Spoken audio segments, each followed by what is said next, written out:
some up here. I'm going to talk from the maps. I'm going to hand it off to Linda over here, talk about some of the planning, hand it off to the sheriff, talk about what's happening here in the southern part of the county, along with Carroll County. This is about the level I'll be talking.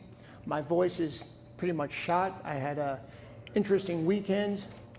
Good things happened, not the Ravens, but the Saturday, the day before, my son played football, and they won 38-34, which is a good thing.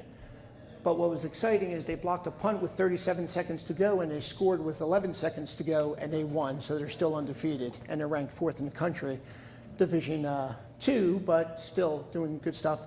I completely lost my voice. I will be looking at Grove City against Washington Jefferson next week, which is going to be a heck of a game. So, as we have a friend in the audience from Grove City. What I want to do for the next hour, hour and a half, as long as you want, is share with you, again, what's on my mind happening in the county, happening in the southern part of the county, and then, most important, build the dialogue. Had a really good morning session, a lot of discussion about the properties that are being developed or questions about being developed, the different zoning that's happening, and we kind of took it from there. The way I like to start this is share with you my view as a role that I play. One, I'm a community member. I'm a community member in Carroll County and in the southern part of the county. I am an elected official, so some people could say I'm a politician in that sense.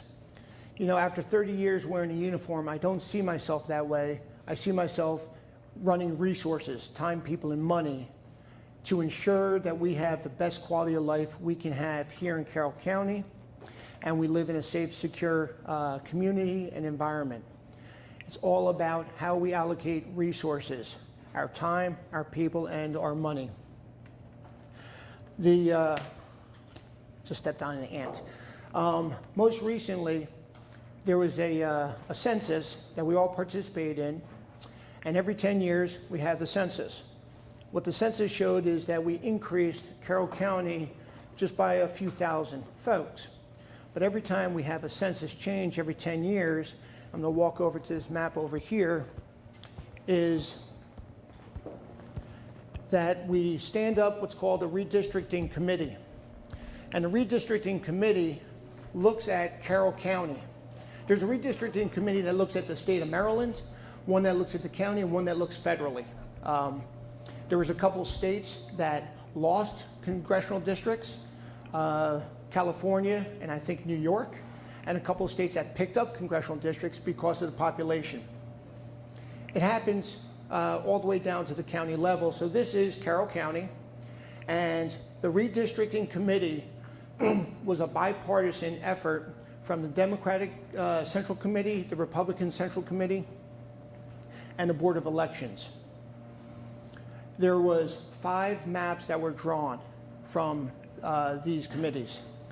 They decided to push forward this one map to our delegation to then make their final decisions on it going to the General Assembly to accept, or either accept or deny, but the intent is to accept.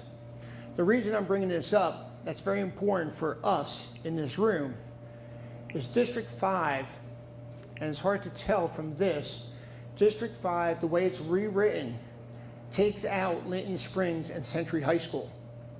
So it keeps in Piney Elementary, Sykesville Middle, but it takes out a large portion of the Freedom District, which I don't like.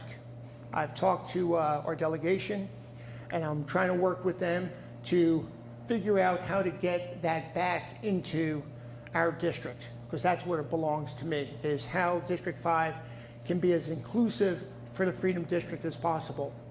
This goes all the way up 32 to 97. It also goes, which includes Mechanicsville Elementary, which feeds into Westminster. We don't have a relationship there. It also includes 91 going up towards Finksburg. The reason they did this is they were looking at the the polling stations, not necessarily the communities of interest. I want them to look at the communities of interest, how the Freedom District lies, along with especially the schools and the school systems. This large area right here is a very large polling district, and it's called 14001, and they didn't want to break that up. That's why I believe they made this into one, which is now in District 4. But we're going to work through this. I'm sharing this with you because this is where we stand right now. So anybody living on this part of the Freedom District, if it stays this way, I will no longer represent directly. I want you, if you agree with this, to let us know you agree with this. If you don't agree with this, let us know you don't agree with this, and help me carry the water to our delegation, say these are things that need to be changed. Because we have a very short timeline for this to be changed, and we're talking about 2 months. So it's very important to me to ensure that we are as inclusive as possible within the Freedom District.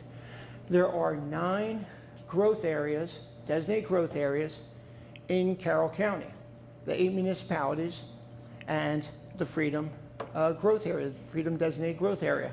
And we're going to go into much more depth about this. Trying to get a baseline so we're all kind of working forward from where we are right now. The other part about this is I talk about District 5 because that's where we lie right now. It's my responsibility to get elected, fortunately, and very humbled by you in District 5. But it's my responsibility as a total to govern the entire part of Carroll County, the 175,000, give or take, in Carroll County. I'm very interested in this, and this is where we're going to predominantly talk this evening, because I believe this is where you're going to bring most of my attention to. But I also have concern up here with North Carroll High School. I have concern over here with Charles Carroll Community Center up 97. I have significant concern down here with a very large piece of property called the Harrison Leisure property right off of 70 in Mount Airy, along with the development projects that we have here in District 5. So it's not just me looking at one area and foregoing all the rest. The other part that was asked earlier is how do we come up with the decisions we make?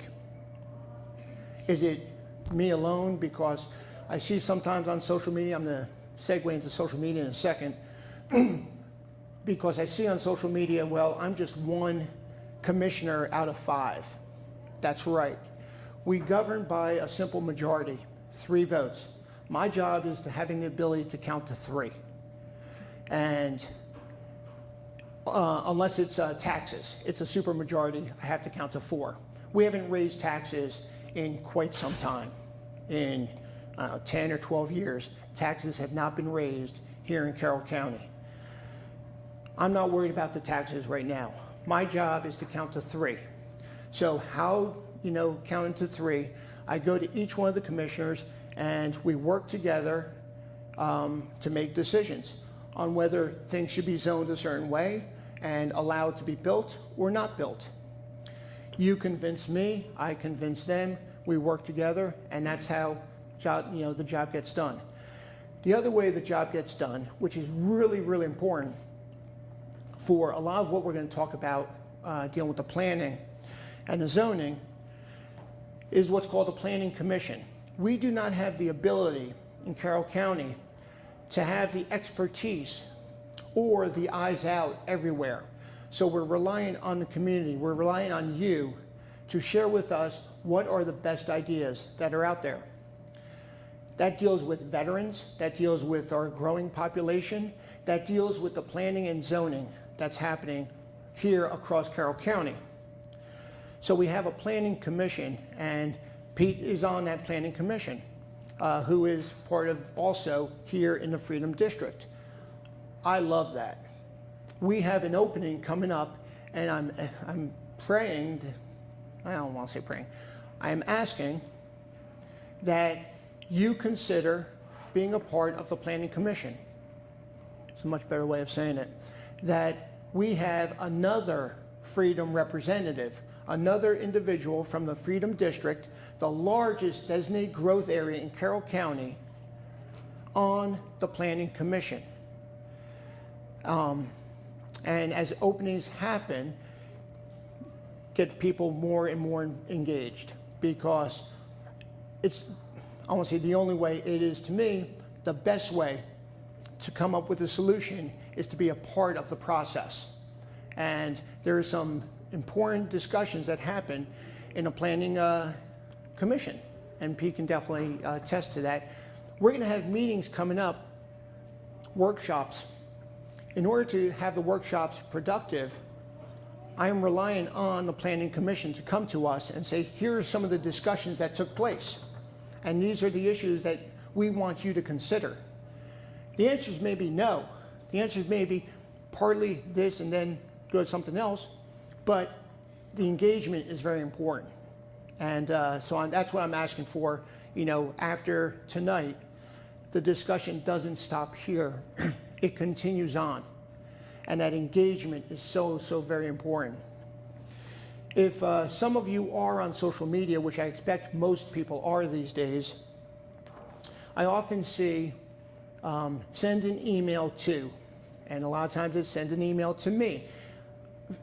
I never see any bashing on social media, or at least I never see any bashing to me. So if there is some, keep it away from me. But honestly, I never see it. I always see very respectful. I see appropriate. I see, just points of interest that I believe are for the community, saying reach out to me. I appreciate that. And I typically will respond, please do. Or if somebody's asking me a question directly, I'll say, send me a note. Here's my email address. Anybody who knows me by now knows that I'm pretty responsive, whether you want me to talk to you, call you, or email. To date, over 2 years, in social media, I've gotten zero emails from people that said, email Ed Rothstein at. I've gotten 0 emails from me going on social media saying, you want a response, here is my email address. The reason I do that is not to push back, but to actually embrace it and allow me to do due diligence and the homework necessary to get you the best answer I can. I cannot do it on my own, so I'm relying on Land Resource Management. I'm relying on Linda over in planning. I'm relying on DPW. Those are the folks that I reach out to, saying, here is the information that you deserve. So I'm asking to send those emails. None of this is a done deal. And I'm going to segue into this in a second. As far as these properties, none of them are a done deal. They're going to go through text amendments, mapping amendments, and then decisions that need to be made on the development of 3 large parcels in the southern part of the county in the Freedom District, in the Freedom Designated Growth Area. And we know them. We know them as Freedom's Grant, Beatty property, and Zabel property. Freedom's Grant, and I saw the flyer, and I've seen it on social media, and I've seen, again, it on social media a lot, saying, reach out. Reach out. I've gotten 0. And you've put it on for weeks, I think, to be honest. And there's over 1,000 followers on that page. I've gotten 0 responses. And it's going to the BZA tomorrow for their determination on the validity of the development in Freedom's Grant.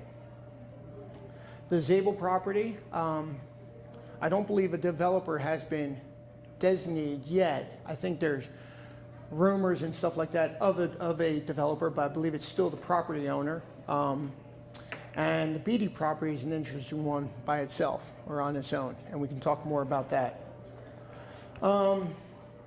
Before I hand it to Linda on a couple other things that I want to highlight, one of them is Park and Recs, or Rec and Parks. Just, again, I'm so proud of this community in Carroll County. If you hadn't seen in the news this morning in the paper, we received a $200,000 anonymous gift from someone here in Carroll County. It is anonymous. I have no idea who he or she is. The only two people that know who this person is the Director of Parks and Rec and our lawyer. That's it.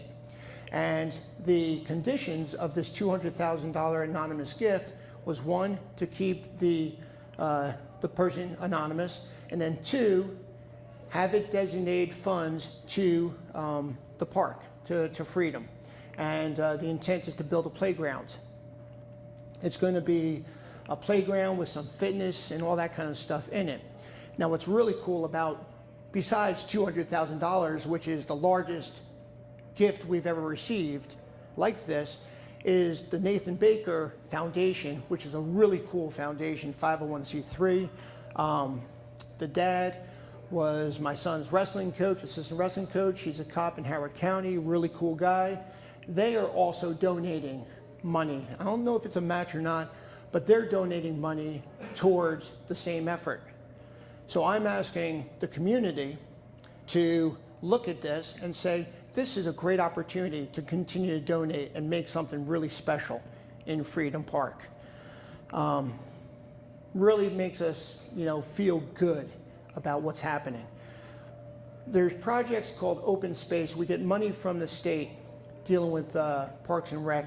We got about $100,000 going into the fall. The south part of the county received about $60,000 to $70,000 of that $100,000. So for ball fields, for the dog park. And the reason we received so much is because of how active we are down here in South Carroll. Is we moved forward and said these are the projects that are ready to turn soil, to turn dirt, and make something happen, whether it's new nets, new whatever. And we received some good coin about that. Let's see. Two more things. We just had a 75,000 acre land preservation, ag preservation ceremony a couple weeks ago. Very proud of that. This goal has been in place since 1980. So 31 years we've had a goal in place to preserve a third of the county property into land preservation. And right now we're almost at 77,000 acres. We have about 47,000 available acres, 47,000 available acres to obtain the last 23,000 acres. So it's going to be tougher. Most of it, obviously, and we have maps of that, are in the northern part of the county. It's pretty cool to have a vision and a goal and actually stick, again, the resources to going towards that goal. The last thing I want to talk about, and then we're going to start opening this up, is COVID and COVID-19. Again, there's no way I want to stand up here like I'm on a pulpit or some sort of like that. The intent here is to be pragmatic. And we're doing the best we can in dealing with COVID-19. We've established the rules from the county government that we would not be overzealous, be overachievers on protective measures, on being overguarded when it comes to COVID-19. We were going to align ourselves with the decision makers in the state, in other words, the governor. So when the governor comes out with an executive order or with a law, we would abide by that and we would not take it a further step. And we've been relatively successful in doing that. That doesn't mean that COVID-19's gone away. And, some with masks, I, continue to applaud, your efforts, because it's not just about you, it's about your community, your neighbors, and your family. It's whatever's going to make you feel most comfortable. I just ask that if you're not vaccinated, to continue to consider in getting vaccinated, and continue to consider getting the boosters. I'm not a doctor. I don't play one on TV or nothing like that, but I've gotten, 30 years in the military, going down the line, we used to get vaccinated on both sides of the arms, you know, walking down the line. And it was, anybody in the military understands that. And it was just one of those things that we did. I just personally, I believe in it. So, you know, just think through that. Because again, we just want to maintain a healthy community. Oh, another really cool thing, water. We just passed an ordinance that, and I have the details over in my book, that if a sewer line is going past your house, and it's an established sewer line, there was a requirement to have hookup fees to that sewer line, even though it was passing your house and there was no intent in using that sewer line. And that's, you know, 10, 15, 20,000 bucks to do. We took that away, and especially because of its effects down here in the southern part of the county. So there's no longer that requirement. Those that are on using septic, use septic, and there's no requirement to hook up to that line. And you know, keep the money into your pockets, I think is more important than forcing a resident to hook up, and then also somebody who had just established a septic system that now they have to change. So that was something, and these are things that, you know, we tried establishing by listening to you. That's why I do these town halls in the morning and in the evening, because people say, I'm not available in the evening, I'm not available in the morning, I'll do twice. We have work sessions coming up dealing with definitions and maps, and then the public hearings. And I was told that public hearing, people can't be there in the day or can't be there at night. Fine, we'll do them twice. I mean, our time is your time. So we're going to have public hearing, one in the morning and one in the evening, to maximize the ability for you to attend, because we want to hear what you have to say. It's so important. The workshops are not going to be open for discussion, but that doesn't mean that you do not have the ability to build a dialogue with me or others, and I'll carry the water.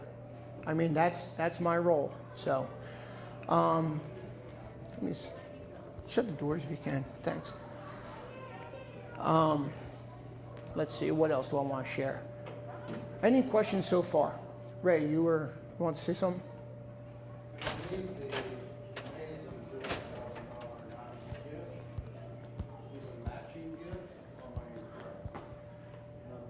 Yeah, no, I understand matching. It is not a direct match. We're going to do everything we can to match that gift from the Nathan Baker, along with the county and the public. So, yeah.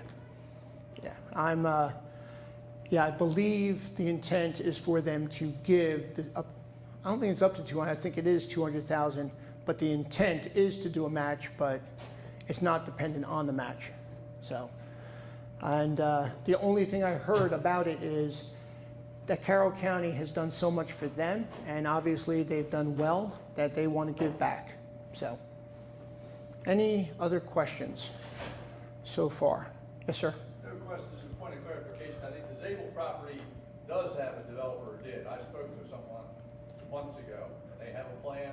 They have been in discussion with the county about road connection. There apparently, from his standpoint, there was discrepancy over which road the developer wanted connected versus Right. what the county wanted pushing. So there are plans out there. Yeah, and so I was, because we had part of this conversation earlier about whether it's a developer or the landowner that we're talking to, where that's This was bringing I spoke to a representative of the developer. Someone who designs. Right. No, I get you. He had, Okay. They had a plan. Okay. Now this was just Yeah. early on. Yeah. Change, especially Yep. with these text amendments. Yep. They're being Okay. to change things. Okay. So, Okay. And that's fair. I'm gonna definitely dig in, because I'm getting a little muddy on that as well. Yes, sir.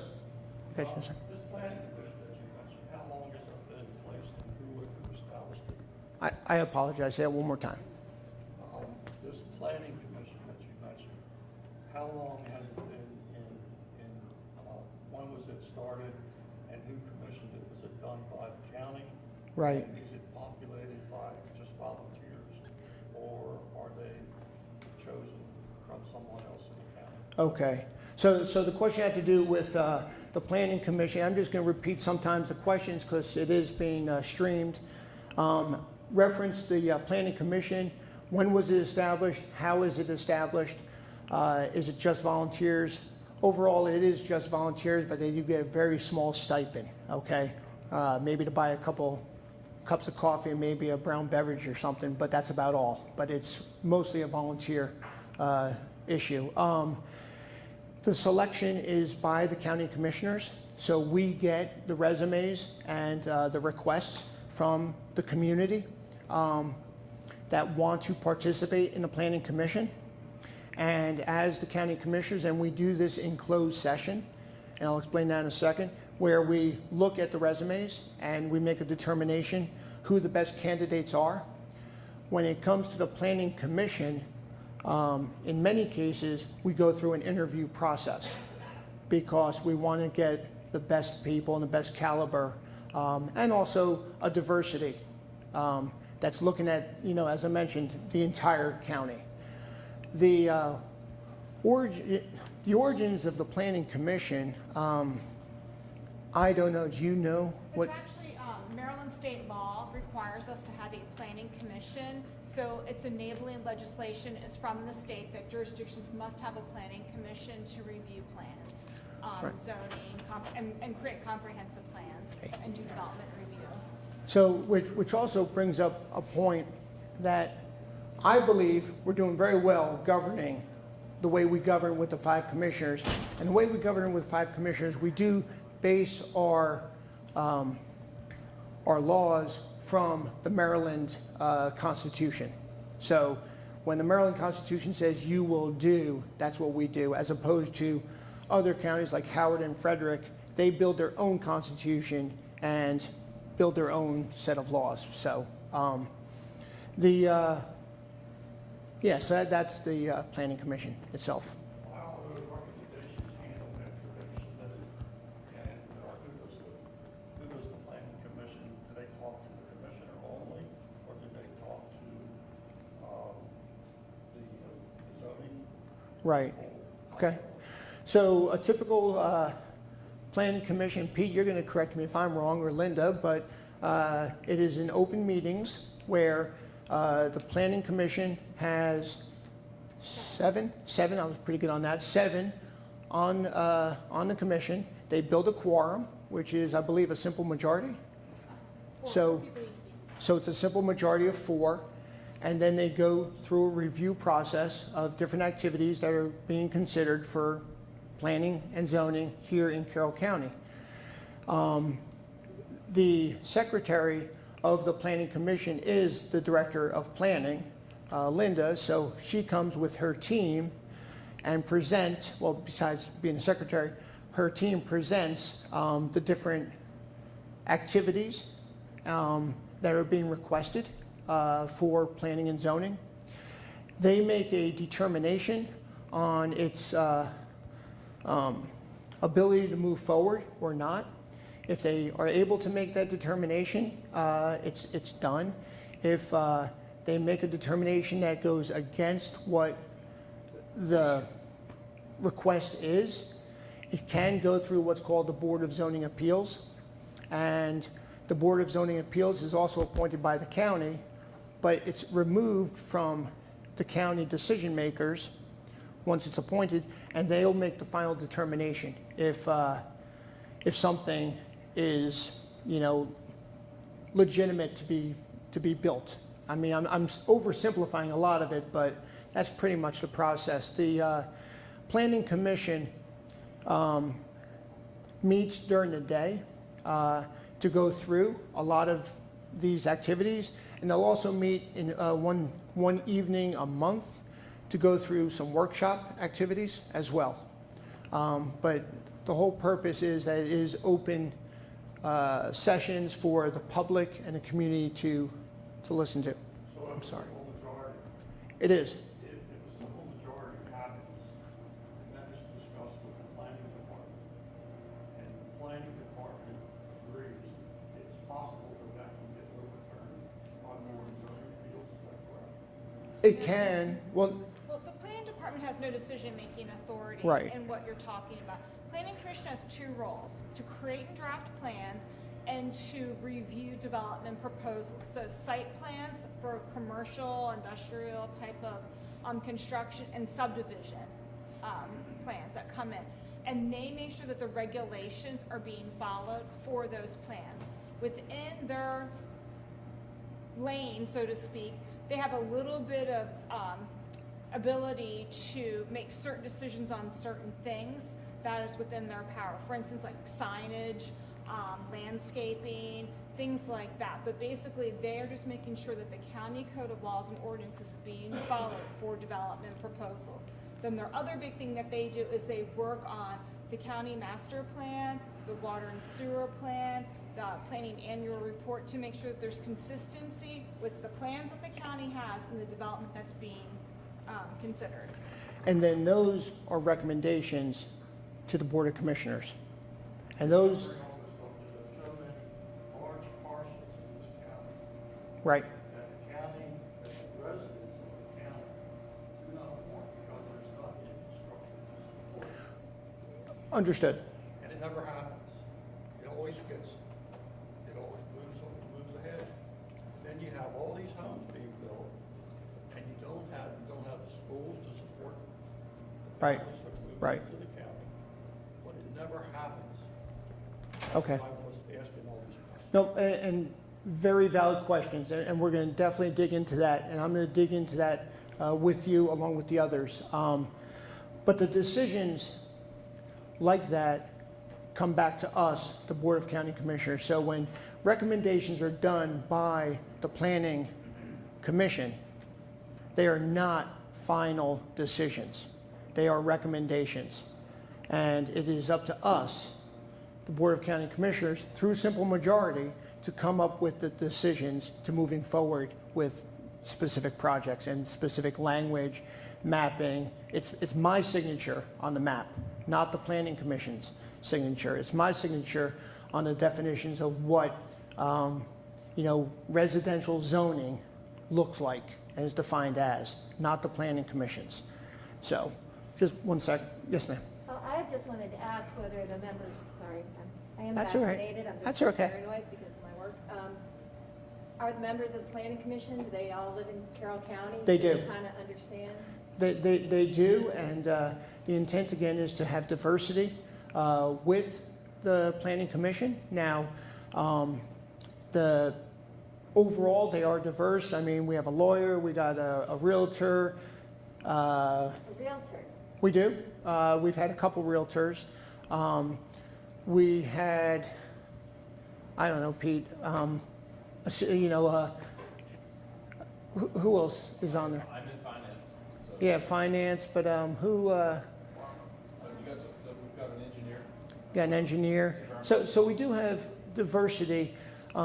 Sometimes what does happen is it gets, the scales get, kind of heavy on one side, and we got to be careful of that, especially when people consider like realtors and folks that are more interested Yeah, a little in conflict of land. interest if- So not necessarily a conflict of interest, but more of a concern. And I really believe that the folks that are on that planning commission do everything they can, both ethically and within the guidelines that they have, to come up with the best decisions. That's also why there's 7 making, the decisions. But that's also why I'm asking for, we have openings, let's get somebody more engaged from the Freedom District. Everybody is a Carroll Countyan, from the north to the west to the east, south. So I'm thinking through them right now. But yes, every one of them is a Carroll Countyan. Yes, sir. So in this whole process, in the infrastructure Yep. problem, I'll admit, I'm a new resident of Carroll County. Yeah. Been here for a year. But on the flip side, my now second grader was first grader, went to school in a construction trailer last year. Yep. And her elementary school was so grossly underfunded that they had to do a fundraiser just to raise $100,000 for The playground. Right. So the infrastructure problem's real. Yeah. And let's not even talk about the roads and Yep. sewer and all Yep. of that. So at what point in this process are proffers negotiated? Right. And Yeah. and just as important, because like Yep. we're red hot real estate market, Mm-hmm. how opportunistic are we being as a county to turn the screws on these land developers to really negotiate hard and get every last penny out of them to help fund things like expansion schools, updating the sewer? I mean, that's what Right. they're there So, great question, and you know, we're definitely going on a theme. Let me just unpack it a little bit of what you shared.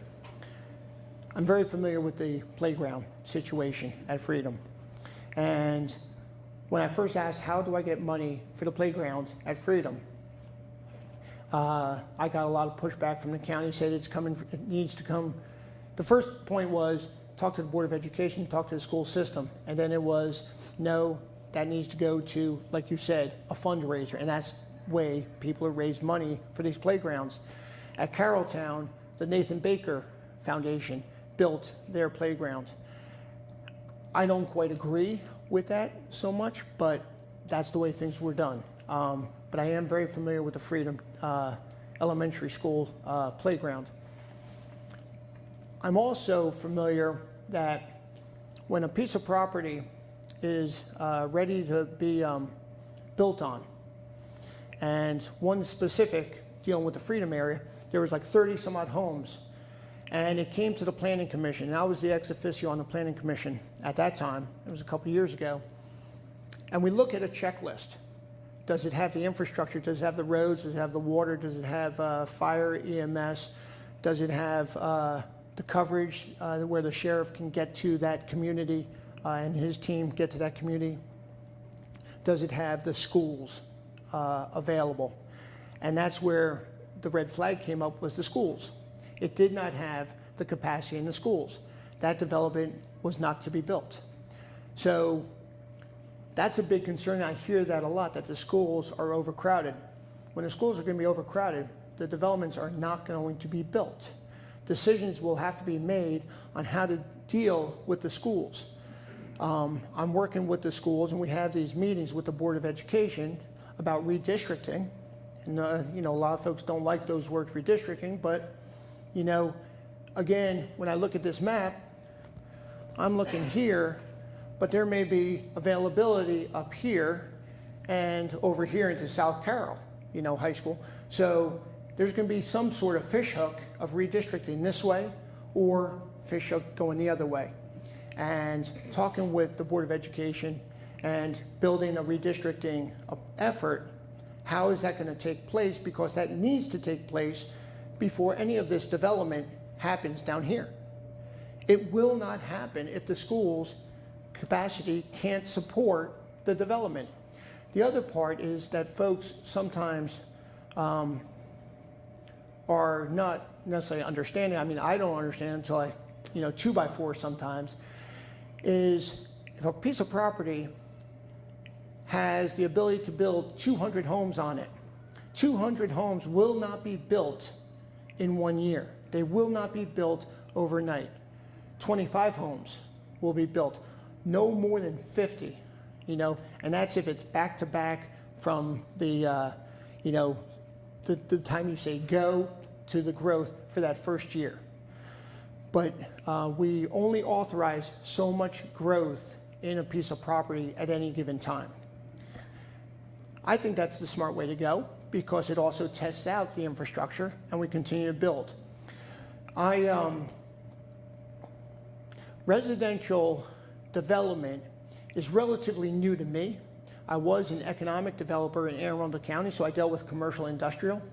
And in dealing with those developers for commercial industrial, we did negotiate with them to build ingress, egress roads and routes and infrastructure before they were all allowed to build on those pieces of property. Those type of discussions are had with the developers, you know, and I mean, I just know that it's happening. And But, maybe it's yeah. just that my background was in Yeah. negotiations, and it's what I've done my entire career. What an opportunity Yeah. just go after a huge cash grab. So looking at this, and I don't know if this is Yeah. right or wrong to move forward with this development, I'm not educated enough on it. But if we could just get 10 grand more per unit, that's $21 million that we could apply towards new building. Right. Or, frankly, I mean, having seen similar developments like this in Right. Howard County, Right. I put it in a rainy day fund because they're gonna sit half empty at some point. No, I understand where you're coming from, and a couple of the comments I hear is we want development, especially down here, because we're in the pockets of developers, and nobody's in the pockets of developers down here. Or they want to just raise our taxes. Nobody wants to raise our tax. No Which taxes. is the great thing about property. That's right. Because Right. you negotiate them at the beginning of the development. Right, and I agree. And it's paid upfront and you get your cash upfront. No, I agree. Nobody's raised taxes down here. You're- But they need to be. That's a different discussion. And I had a couple things I wanted to mention. okay, I have a moment. Sure, absolutely. About this gentleman here, actually. Yeah. First of all, I got you that water if you need it. What's that? Oh, I got thank you. that cup of water. Cool. I've been here since 1990, and my children went to school in the same situation that your children are going to school. It's never going to change, not in this county. I mean, my nephews went to school at Freedom. They were in trailers. My kids went to Carrolltown. They were in trailers in 1990. So this is not going to change anytime soon. Just want you to know. Maybe, maybe not. I mean, okay.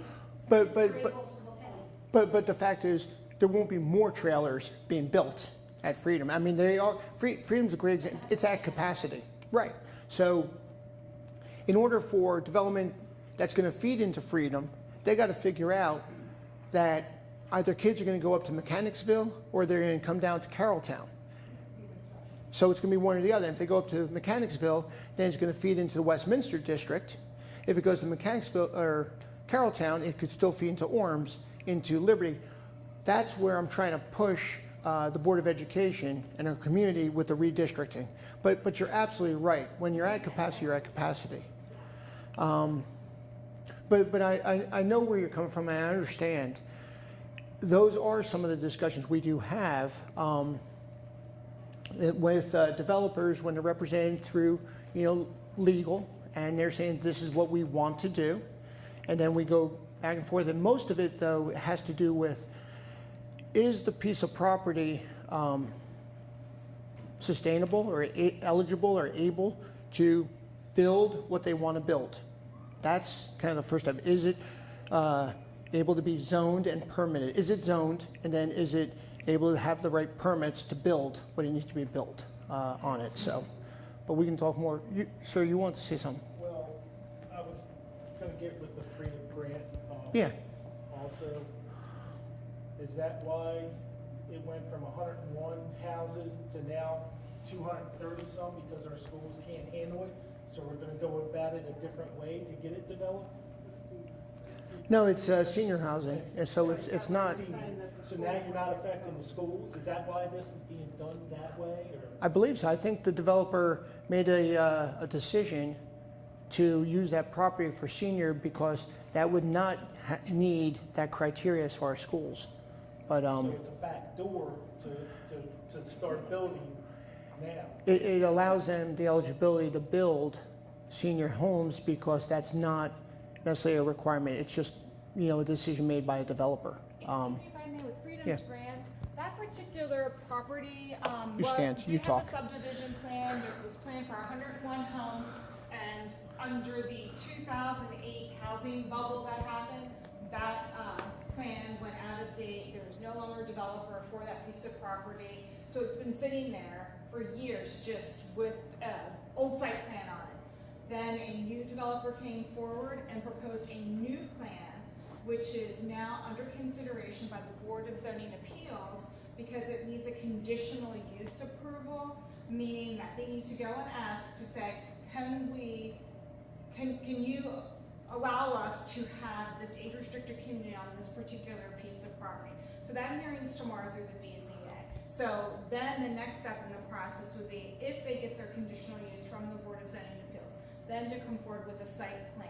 So yes, they are talking about 200 some homes because they had to come to planning commission first to get the permission for the density requirement. It's a 3-part system for these types of communities in Carroll County. The second part then is the conditional use, and the third part is asking for, or going through the subdivision process for that particular piece of property. So that's how it went from the 101 to now with the new, and it's a whole new proposal, totally We different. know that, but Yeah, two you're different also types. proposing townhomes. My mother moved to a 55 and older community to be on that floor. Townhomes, to us, it just seems like a back. I think some of the- If there's not selling, Well- then they'll switch over to Yeah. regular. So that's not how it works with age restricted. Age restricted is part of the deed. It's not just like a covenant. So that's on the land records. You can't just switch midway through and say, now we're gonna do something else. And I would say from what they showed us, look, a developer can come in with anything at any time. It's not till it's built, but they are talking, and I have seen these in other communities, you know, first floor master bedrooms, things like that in age restricted community. That's the market that they're obviously targeting, so they're gonna go with what their market tells them, and if they want, you know, 2-level, second floor master bedrooms or first floor, that's how they'll end up designing. And Linda, Which- we also saw that right next door in Owings Mills, there's a large age-restricted development that just went, the age restriction was removed because there was no market for it. I So, can't comment on what's happening in So- Baltimore. I'm just saying that there's, I- that's Baltimore what County. happens. That's not how we do it, but. Okay, That's what one sec. happens. So there's a market for it, and then you claim there's a deed for it, but if there's no market for it, then there's nobody. So, I don't disagree with what you're saying. However, that is the determination of that property owner when they're eligible to build something. An example is the 7-Eleven's going where the Pizza Hut was, okay? There ain't a whole lot of people there happy about that. They determined that that 7-Eleven is going to do well where that Pizza Hut was. By the way, that building's going to probably come down the end of next week, you know, and they're going to start figuring it out. A determination was made that age restriction homes were appropriate for where they're going to build it, and that's what the developer's saying. So for me to say to them, no, that is not where the market is, it makes it very difficult when they're saying that is where the market is. So, given all that, but I'm going to throw it back on you, with the text amendments that you're going to be voting on, Correct. it is, you are going to be deciding whether or not the county is going to allow, this isn't, I may not have the Right, words right. exactly right, because I'm talking about what's lawful, what's Yeah, right, yeah, not yeah. what's lawful. But you are the one that's going to decide whether or not these age-restricted communities get a huge bump for density, and actually taking, an R20,000 and putting an R10,000 development in it. And the biggest, why is it such a, why does that bother me so much? And I figured out what it is. This is a permanent variance that you're granting for this development. And, in the sense that once those homes are built, it's gonna stay R10,000 for 30 to 50 years, as long as any of our neighborhoods last. But that market that you granted that variance for is temporary at best. So you're creating a permanent variance for a temporary market that may not even exist at all. So that's. I know what you're saying, but I It's can't the do. permanent versus I- temporary. I get you. I do. I can't talk about the market. I can't talk about the market analysis. I don't know. But I you can. cannot guarantee, so my No, point is, I know you I can't. cannot I know guarantee that. there is You're- going you're to be right. a market You're right. I cannot for guarantee. that. So That's how right. can you approve the variance in the permanent variance in zoning? As opposed to determining what variance or determining what zoning. Should I make it one other thing where I can't determine if that market is going to be the best market for whatever a piece of property is Take zoned? markets out of it and just think about like respecting the the nature and the characteristic of the community and not fundamentally transforming it into something else. Right. And that's what that is, it's a permanent, fundamental transformation of the nature of Okay. surrounding communities, affects the surrounding homeowners and Right. property owners and residents. So And- that's where it's, and- you don't and have that- to know if there's a market, you've just transformed it. And that, I Right. didn't think that that went along with the goals of the Freedom Plan. It does not go along with the goals of the Freedom It's Plan. actually the opposite. It goes So- along with what the what Carroll County government tried to, has always, Westminster government has always tried to push higher density into Freedom than Freedom wanted. The reason why we're here is because we're a veteran community off from Washington Corridor, and we suffer the hour-plus commute because we want more open spaces. If we don't have those open spaces here in Freedom, then, the 10 Okay. dense communities that we pass Yeah. daily as we go to Okay. and from work, we're just not there. I'm not sure what Westminster did to push down anything towards here, so, you Well, mentioned it's Westminster. The Freedom Plan. right, It was much more dense, and the final version was, Right. we settled on R20,000, and now Okay. we're seeing the R10,000 in the R20,000 district zoned areas. And that's what I want to talk about that in a second, between the plan and the zoning that we're authorizing in 1 second, but you had a question, Joe, or a Yeah, comment just going first? along those Yeah. sort of lines, who is held accountable when we have this idea of here's the plan, here's what we're going to see, and then a developer comes in and things happen, and we say this is what we need, who holds that developer accountable for what that they said that they were going to do? We do.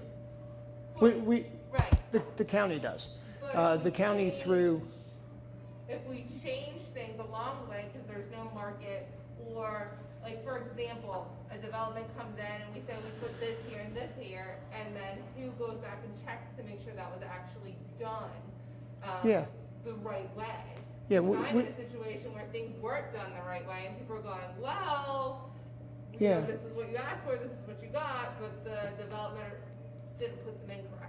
no, we do. I mean, there's been cases where, community comes to me and says driveways weren't put in correctly because of the steepness, and I go back with our team and we'll go back to the developers, and determination will be made whether they need to redo driveways, and there could be civil suits and all that, but that's, part of our responsibility as well, to take that on. And that happened maybe a year and a half ago.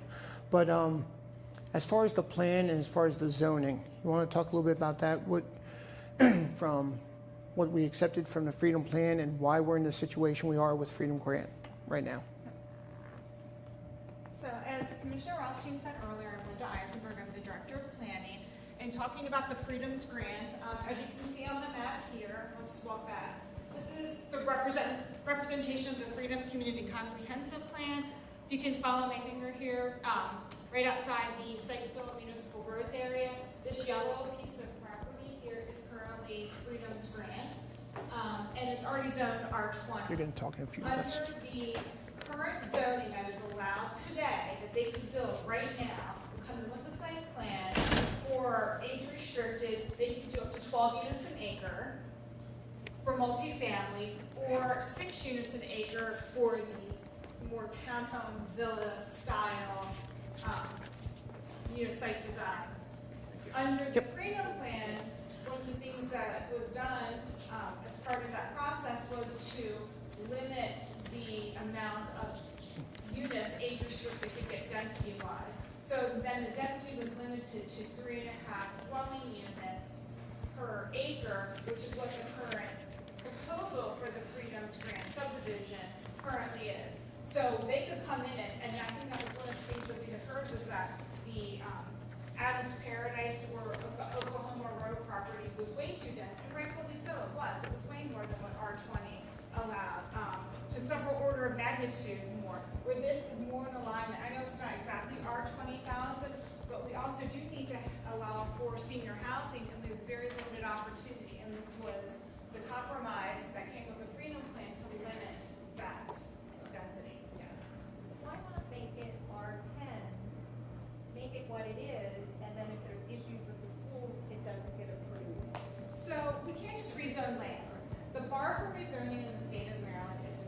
high. We don't rezone land for property owners. We have property owners come in and request it. You can request it one of two ways. If we're in a comprehensive rezoning process as part of the plan implementation, is what we are now, then we would rezone properties. And that's why the Zabel property is here and the Beatty property before us, is because we're in that comprehensive rezoning process, and those properties are coming forward asking to now be in alignment with what the adopted plan says. The other is a property owner would come forward and ask for either a change in the character of the community, or that there was a mistake in the original zoning of the property that compels us to now change that zoning of the property. So that's why we're not just fundamentally changing it to R10. During the Freedom Plan, there was no desire, as I think Robin said, there was a lot of higher density initially proposed for the Freedom area. That was not wanted. R10,000 was not wanted by the community. So that's why the R20 was put in its place. And there are those current allowances for those densities for the age restricted, and why the Freedom Plan also said to limit those densities as well. I think you wanted to say something? No, go ahead. And Tim, you want to? But then you're calling R10,000, you're calling it R20,000, but essentially you've got an R10,000 lot. We're allowing for the age-restricted homes to be But built. still, it's R10,000. I don't care what the age is. I'm not, the age is, it's growth, that's great.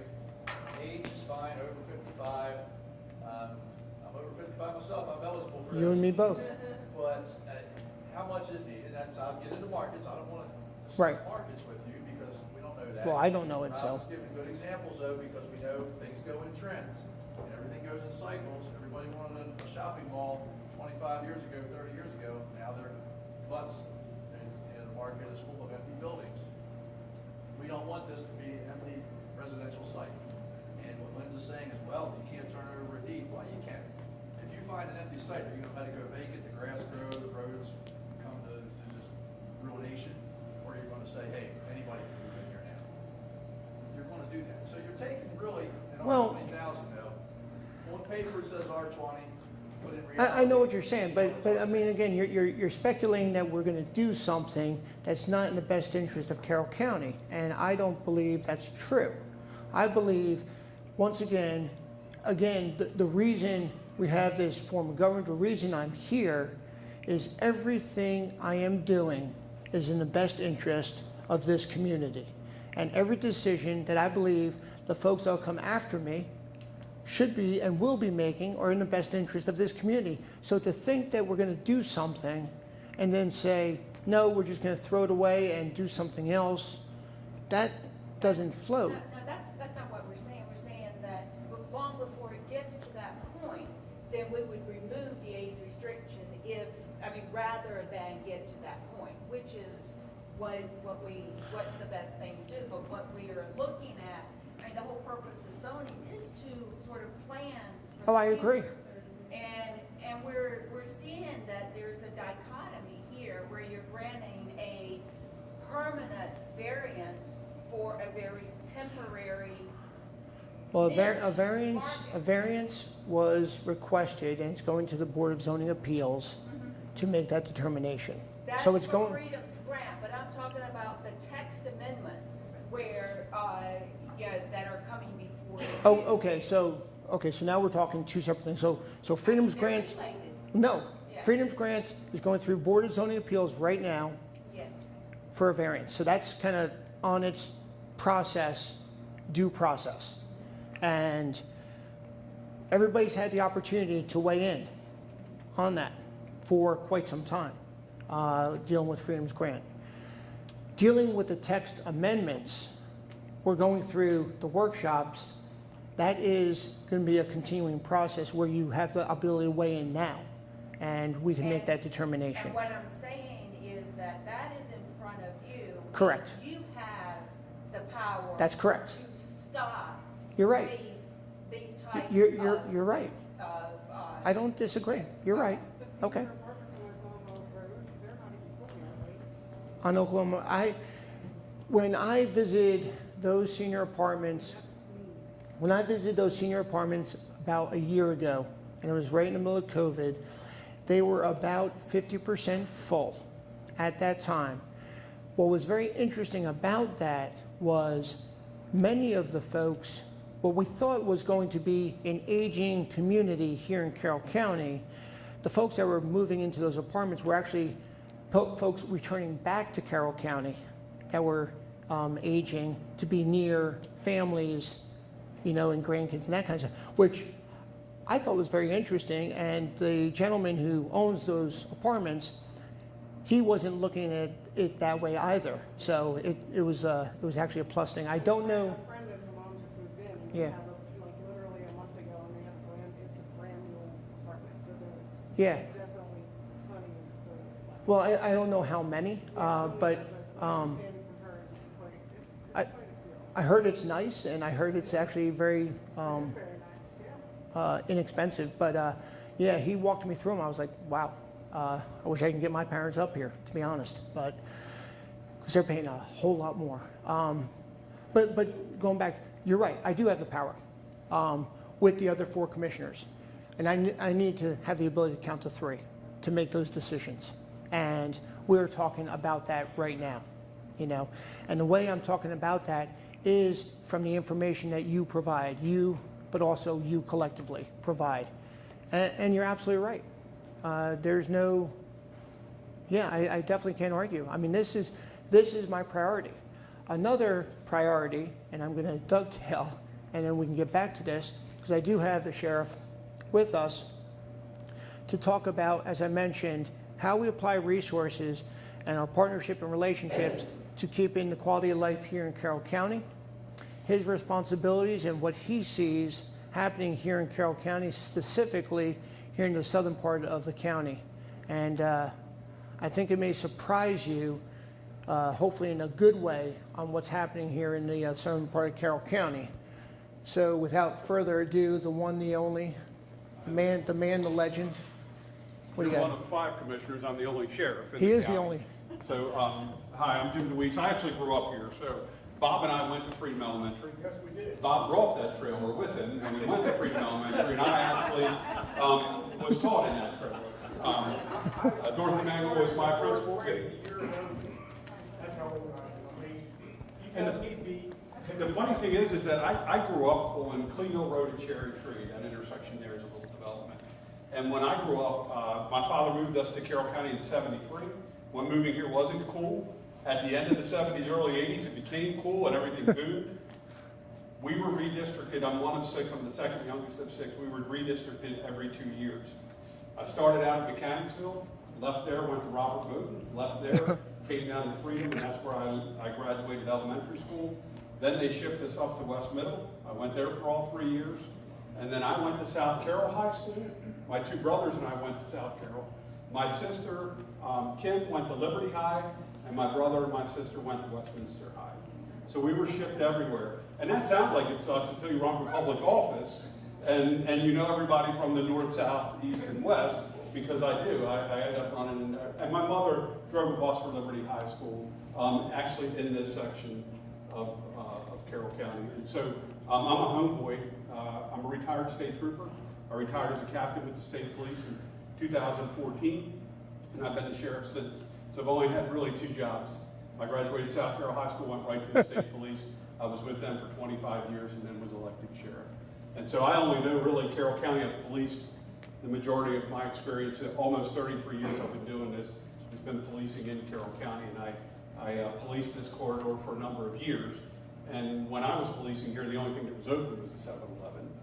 And there was only one car that would spin through every now and then. It was very quiet. That's changed. But I will tell you that when I was a trooper in the southern end of this county and in Carroll County, crime was more prevalent than it is right now. Much more prevalent than it is right now. And so crime has steadily decreased in what we call Patrol 9, which is the southern end of Carroll County. Patrol 8 is out towards Taylorsville. It has steadily decreased in this area. Where we've seen an influx or where we've had our biggest issues are the big box stores, Walmart, Kohl's, the supermarkets. People go into there and they steal regularly out of supermarkets. That's where we've seen the biggest increase in crime. Before I go any further, I've got the undersheriff with me. It's Rich Hart. Rich is a retired Prince George's County police officer. If you don't know it, I also oversee the detention center. I appoint the warden for the county, And so on a daily basis, I deal with issues out of the detention center. I do not work for the commissioners. I proudly say that. I'm an independent body. I'm elected by you all. I decide how policing goes in the county. And I say this freely. If you don't like what I'm doing, don't vote for me.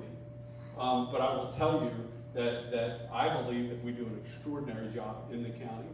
And it's not because of just the sheriff's office. My office is responsible for about 75% of the land mass in the county to patrol it. And then the other 25% I either help or I cover for the municipality that patrols that area. I also take care of Union Bridge and New Windsor and patrol those areas. And so it's very important that I work with my limited resources with the state police and the municipal police departments in the county to work on crime. So the Sykesville police officers are deputized by me, so occasionally you'll see them come up into Eldersburg and help us with calls for service. So I deputize them so that they can do that. And all the municipal agencies are deputized by me so that they can come out and help, just like I go into their jurisdictions and help with their policing. I also have a relationship with the FBI, the DEA, Homeland Security, and U.S. Marshal, and ATF. So I leverage every federal agency that I can to help me fight crime in Carroll County, from drug enforcement to internet crimes against children, and everything in between. We work with the feds on a daily basis. I have deputies that are embedded with the feds, and I also have the feds up here working with me on issues that affect your community.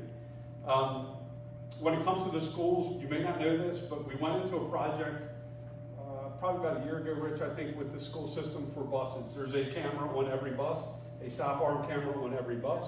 It is the only camera that I agree with.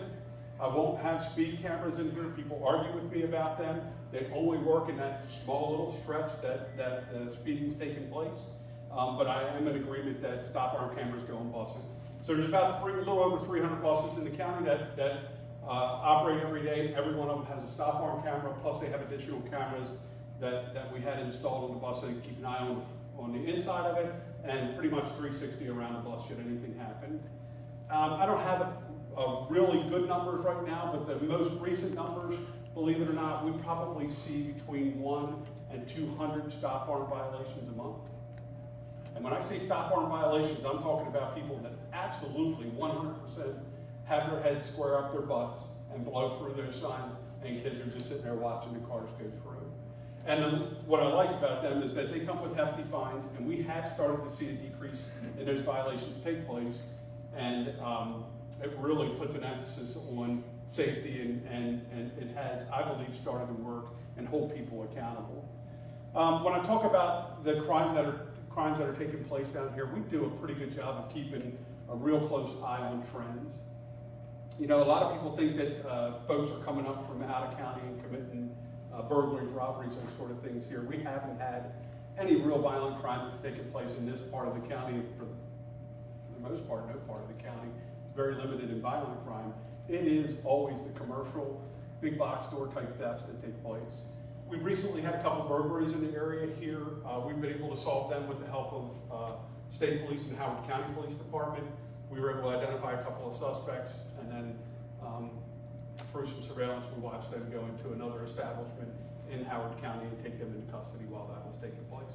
So the relationships we have around the region are extremely important. But overall, traffic issues, I get a lot of calls from folks down here. Bennett Road is always an issue where I have deputies set up and do speed enforcement.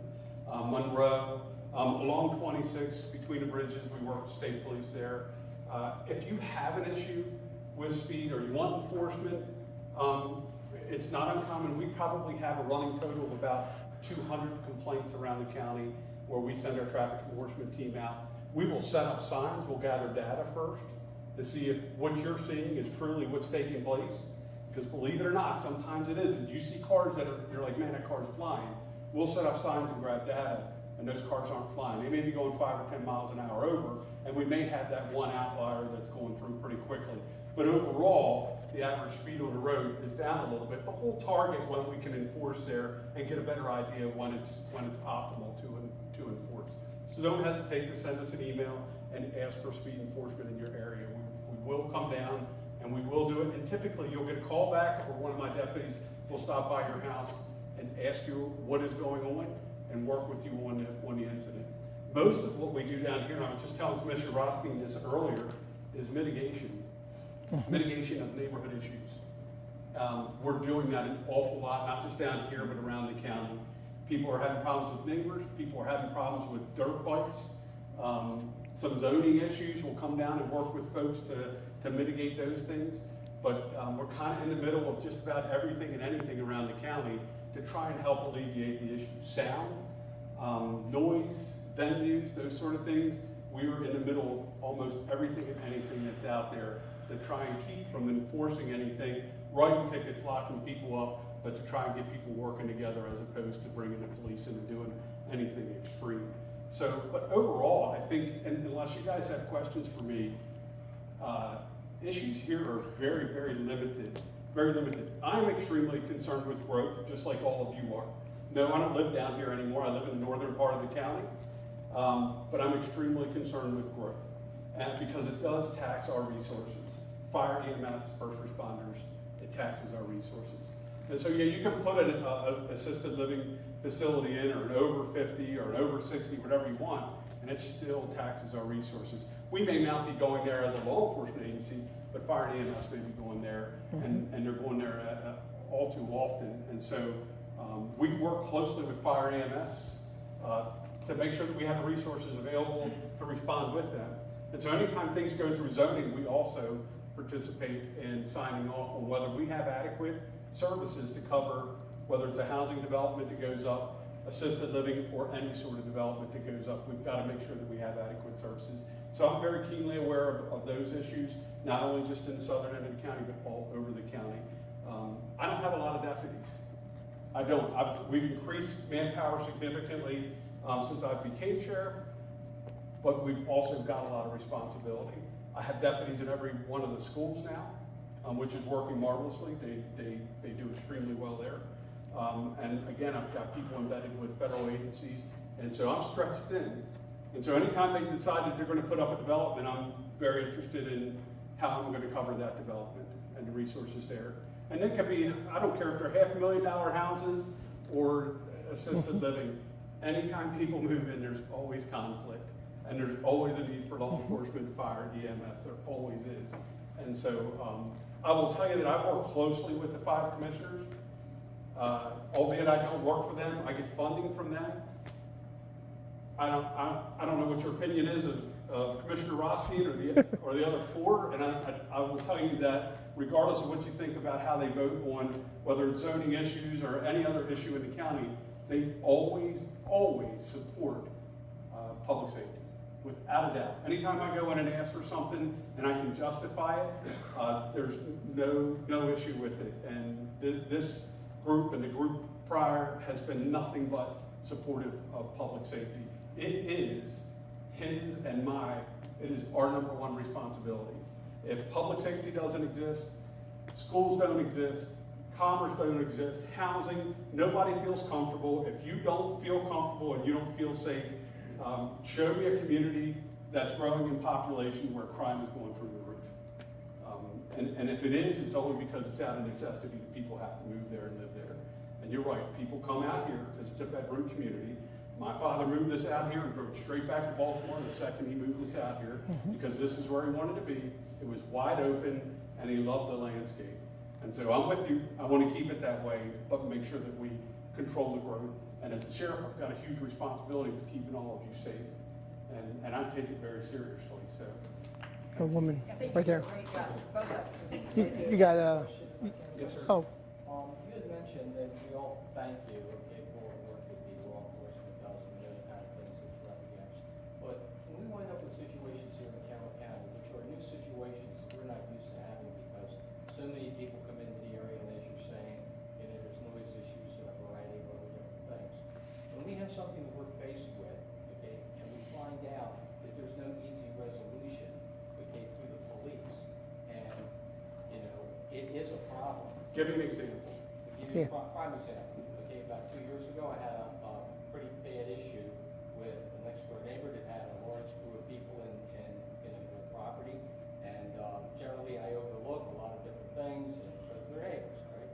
They mounted, okay, a set of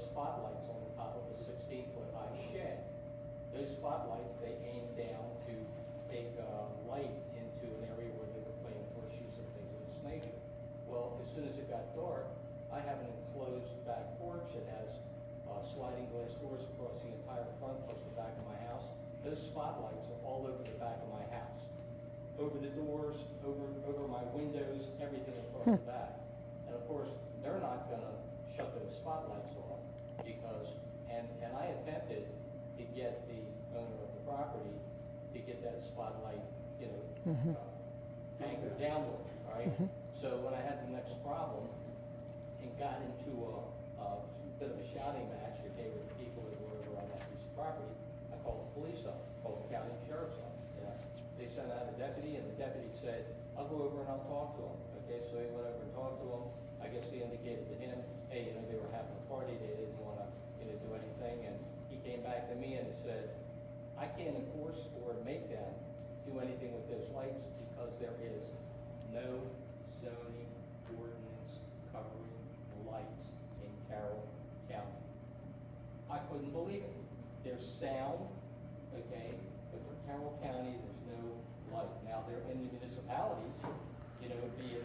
Yeah, I don't know of any, And some of the I other. don't know of any ordinance about lights, quite honestly. Pardon me? I've never seen an ordinance about lights, and I can tell you there is an ordinance about sound, but my office in the 7 years I've been sheriff has never written, issued a ticket for that. And typically, if it's a persistent issue, and I've got one down here now, in fact, earlier today, I sent a captain and a lieutenant over to a development where they had a community meeting to try and mitigate certain things that were taking place. We have had issues. I'll give you a quick example of that. In the western part of the county, out near Taylorsville, we had a guy that was on his own property, several acres, shooting off a cannon. Nothing was coming out of it, but it was making dogs in the house urinate on the floor. It was so loud from a half a mile away. We went out after numerous complaints, spoke with him. He wasn't real cooperative with us. We asked him to stop, explained to him that, you know, this is disturbing the peace. He was doing it at all strange hours. Finally, after persistent complaints, we went and explained to him again that we were going to arrest him. He didn't listen to us, and so we arrested him, served a search warrant on his house, took his cannon, and he moved to West Virginia. So he can shoot. So That's because of sound, and you have. No. But Okay, but what I'm suggesting to you Yeah. is we want to get into a situation where I Yeah. have a problem with the yeah, officer. with lights, I don't. No. Have you seen anything on that? No, And no, let me please just let me finish. Sure. Okay, because the last Okay. couple of years I've gone through all kinds of crap. Okay. With this, including Doug Howard. I went up to see him at the end of his, you know, administration. Okay. I took him pictures of everything that I had, the shining off of the, you know, lights and so forth, because the police had said to me, file a peace bond, which I did. I went up to the courts, filed a peace bond. The guy next door to me came up. He, you know, was up in front of the judge. I was up in front of the judge. The judge said, there's no zoning ordinance. I can't make them, okay, not do whatever. And the guy said to me, well, the guy's only complaining recently. You know, we've had these lights up for, you know, Okay. a couple of months.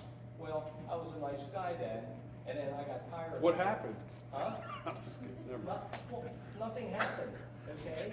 So, you know, We're not talking about that. they I didn't do anything about it. I called up, you know, like I said, the county, Doug Howard and so forth. Right. And they said, okay, well, we're gonna have a change in the zoning, all right, the residential zoning. We're gonna, you know, have issues where you can then, you know, appeal or ask for, them to come in with a county-wide, because I was gonna say, can I just submit this, you know, to the county commissioners? right. Okay, so from the beginning, when this residential, you know, rezoning went into place, I've been following that. And I've, you know, watched it at the beginning, where everything that's handled in the rezoning is people asking for rezoning on their personal properties, right? So I got something that came in the mail, because not in the mail, but an email, right? And it said, hey, basically, you know, if you have any concerns, you know, make comments. I put a comment in, and I put the whole thing in there about we need to have, okay, lighting, because, you know, if you have a problem with lighting, it's an issue, all right? So I said, would you please respond that you've received this? Never heard anything back, all right? So, you know, I'm here tonight specifically for, you know, some information about what is the intention in the new zoning laws in order to get a zoning ordinance for Carroll County that allows the police officers, when they come in and they see an issue, You know, I mean, this guy said to the police officer, we'll shut the lights off, you know, when we're done. Well, you know what they did on purpose, don't you? They left the lights on all night. They never shut them off, you know, when he was there. So you can't get the judge to issue anything because you say, well, I have an ordinance to issue it all. So, you know, I'll be Well- honest with you, this Yeah. is the first time Yeah. in 33 years that I've ever had anybody call about lights on their property. I don't know that I've ever, or we've ever received a complaint like that. I've never responded to a call where someone's had lights shine on their Yeah, property. so just as, What I did, I ignored But- it, okay? But once I had, Okay. you know, 40 people over there, you know, Right. hooting and hollering and everything else until Right. 2 o'clock in the morning, and the lights were on the back of my house. Right. You know, and it's a Sunday night, and I'm going to work the next day, you know, and so I sent a guy, I put a thing in his mailbox, I asked him, would you please turn your spotlight down? And it wasn't until after he had the next thing and the lights were on the house again, then I then called the police, you know? And like I said, the officer went over, he agreed to, you know, he said, okay, when we're done playing horseshoes, well, if they play horseshoes till 2 o'clock in the morning, who's gonna keep the lights on? And I'm telling you, these lights are on a 16-foot high thing, directly shining across the furthest pit area, which, if he wanted to have that, that was fine. Put a spotlight on something that shines down from your angle, you know, onto that, not from this 16-foot high, you know, thing, and which, you know, reflects onto my house. So, you know, to me, it's pretty damn frustrating, because if I walk out my back door, I can't see when those Is that still spotlights are happening on. today? Huh? Is that still happening? Well, I Those mean- lights still exist there? I mean, it goes on from time to time, but not in the same way. but are the lights still there? Is that still happening I mean? Yeah, but due to the COVID and so on and so forth, we haven't had any Okay, large so, events there. so a couple things. One, you know, we'll look into this specifically and the address. What I felt is when problems happen and folks reach out to me, a lot of times about noise, dirt bikes and things like that. Right. I turned to the sheriff, said, hey, you know, what can we do about this? He then takes it from there. And common sense prevails where they go to the neighbors and they go around and say, what's going on? And it's not necessarily about, I won't say the law, but it's about common sense and courtesy. And that's what I appreciate with the sheriff and his folks is that's how they're approaching the folks when they knock on the door. It's common sense and courtesy. You know, this cannon is a great example. I think there was a policewoman down the street from that cannon. And I remember because I was on a drive with one of the deputies, and this cannon goes off. And it's like, are you kidding me? And they finally did what, you know, after so many times, common sense and courtesy doesn't work, then they're going to take action.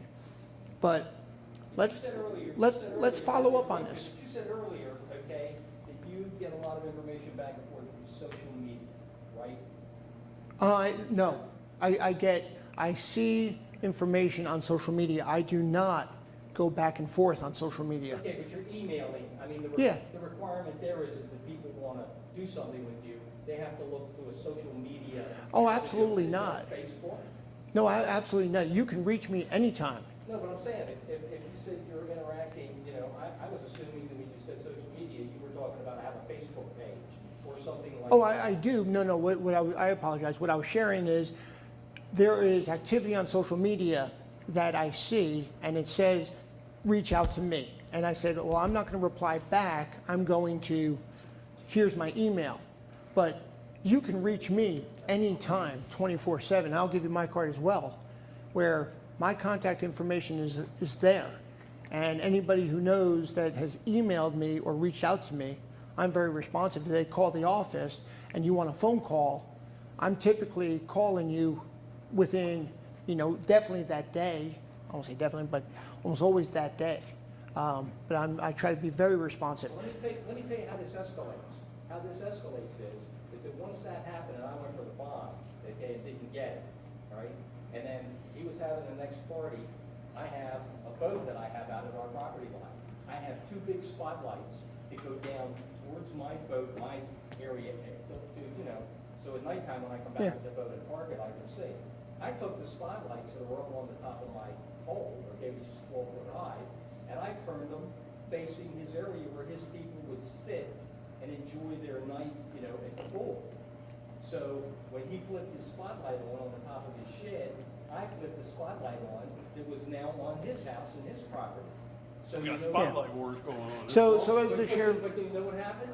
He then had his 20 people all line up along my fence, okay, and catcall me and everything else.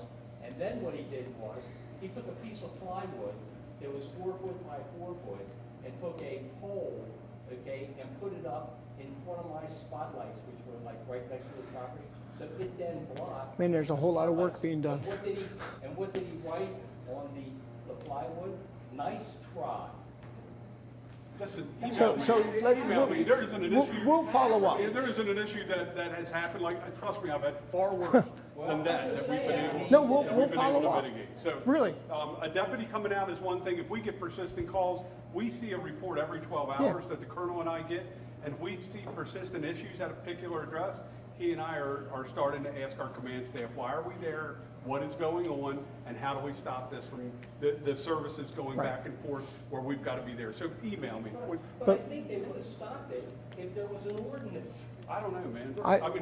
We'll follow up. Okay. So we will follow up, absolutely, and I apologize, but as the sheriff shared, most of the work he's been doing, especially down here, has been that type of mediation. And so common sense, let's common sense prevail, and you'll follow up appropriately. When you say colonel, I thought you were talking about me. Not you, you're retired. Yeah, I am retired. Go ahead, yes, sir. Speaking on the roads, we moved to Carroll County in the 1980s, and where we moved was a dead-end road. But then through development, it opened up, and it's now what I consider to be a feeder road. Where's that at? Feeder road. Feeder road is like when somebody. No, where are you which at? road, what road? Which road? Yeah. Snowden's Run. Okay, yeah. We made a feeder road out of it when they built Oklahoma Estates. And what causes that, I think, is because the traffic that's on 32. They cut through. Right. People are trying to get around the lights, and they're speeding through what I believe was cutting feeder roads. So I was wondering if you have any data to support the fact that that is increasing on these, what I call feeder roads. Yeah, I'll give you my card, and what I'll do is I'll have my traffic enforcement group put out their signs on Snowden Run. I can get a count, or Snowden Parkway, I can get a count of vehicles, the speeds, that sort of stuff that go through there. I have a lot of that. One of the biggest issues I have is 97 coming from Pennsylvania down to 140. Right. And all the traffic that tries to bypass that. State Highway did a good job of opening that up, but still, like Lookaball and some of these other roads, they're getting 12,000 cars in the morning, 12,000 in the afternoon, on a road that really is only capable of handling 2,000-3,000. It wasn't designed for that by any means, and it's then forcing the county to come in and look at whether it's four-way stops and Right. increasing our presence there. So we do have that, but I'll give you my card. I'll have some signs put out. We'll talk about the data and see if that's. It's a good segue as well for traffic mitigation. So the sheriff's department has the ability to get folks out there. A lot of times that'll be a quick fix for a problem.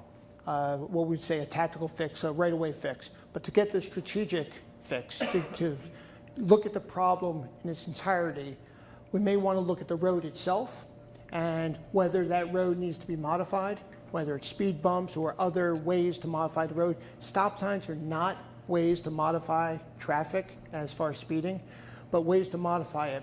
And we're looking at that throughout the county, specifically here in southern part of the county. I got two roads that we're looking at specifically. One of the challenges is the fire apparatus getting over those speed bumps. It could take 30 to 40 seconds additional time for a large fire apparatus to get over that speed bump, which would then cause too much of a delay because the fire department needs that 8 minutes from call to, incident or somewhere around there, that they want to make sure that they can get to that incident in a quick enough time. So we're actually looking now at, okay, if we can't use speed bumps, what other ways can we modify the traffic? And there's, it's on the website, there's criteria to look at what type of roads should be modified or are eligible to be modified. The county will outsource traffic studies and engineering to come up with ideas and then work with us to implement those ideas. Yeah, we see a lot of engineering issues, and we work with, Christoph Notchen is the traffic engineer for the county. We work very closely with him to look at these issues. I will tell you, there were 2 petitions down in this part of the county to put calming devices in. I went out and looked at it, and I signed a petition saying, yeah, I believe there should be traffic calming devices here in this particular neighborhood, because I believe in that, and I think that does slow vehicles down. Stop signs don't, because what happens inevitably is we throw stop signs up, and then you call me because people are blowing the stop signs, and then I still have to come out and I'm writing tickets to people who live in the neighborhoods who are not stopping at the stop sign. So there's engineering mechanisms that do things to slow traffic. And believe it or not, many of the incidents that happen on these roads and speeding on these roads are folks that live on these roads. Yeah, be careful calling me if you want me to do enforcement on your road. I mean, that's the fact. We might get you, so. Yes, sir. So I'm on one of those roads. You probably don't recognize me under the mask, but I'm on Bandy. Where do you want? On Bandy. So I got to tell you the perception. And I don't know if this is reality, but the county's looking for a no. We're not going to do this. No, we're not going to do what? Modify the roads? Correct. No, And- we are well, looking. no, Yeah, hear go me ahead. out. Go ahead. Yeah. So as of, 2-3 weeks ago, we had all but a green Yep, light. yep. And now all of a sudden additional studies are required. Whether or not they're legitimate, I don't know. The fact that we're dickering over a few seconds on houses that have sprinkler systems in them is a little irrational. And, it's funny that you bring up that most of the people that are the source of these infractions live on the street. Well, Right. just this last weekend, we had a drunk go flying down Bandy and end up in the ditch. That did not live on Bandy. And that's unusual. Usually it's people, I've So- been doing this 33 years. It's unusual. And- I'm telling you, it's unusual. I mean, So- the real answer for, a lot of these streets, and similar to him, you get 2 very distinct issues with very distinct solutions. You have a speed issue, which is traffic calming and, and speed bumps and, the use of stop signs or not, whatever the case may be. But in our case, and I can't speak to his, close the end of the road off, which our road was closed off. So because regarding we have the Bandy, volume issue, too. I understand. Regarding Bandy specifically, is we paid for a traffic study to be done and engineers to study the road on how to modify it appropriately to meet the requirements. Speed humps were decided that was going to be the most efficient. And I'm sharing this with everyone. We discussed this with the community. They said yes. We put the speed bumps in place or put the design in place. We had the expert, in my view, which is Chief Ruck from the fire department, because I'm not an expert in fire EMS. Just like being a doctor, I don't play one on TV. I've owned fire departments when I ran an installation. He came out, and it was on Monday, and he determined that it was not appropriate to put a speed bump because of the delay of the fire apparatus. It's very difficult for me to go back to Chief Ruck, who that's his responsibility, and say, you're wrong. Or say, we'll take that risk. So alternatively. So I apologize, no. So alternatively, we're going to be responding back to you as a group saying this solution is not eligible to fix the problem. So now let's look at other potential solutions for the problem. And that's what we're going to do. And that's exactly what happened on today's, whatever day today is, but it happened Monday, and we're coming back to the group in Bandy. Yeah, But and that's those things exactly don't what happen happened. overnight. I lobbied to get one road shut down, and similar to what you're talking about. Little did I know that there was a school bus that needed that road to cut through. There was no way for it to turn around. It would have been too deep into development, and they wouldn't have been able to turn around. Gates So, and RFID yeah, I get all that. But those things, don't happen overnight. And so I agree with the commissioner that there's always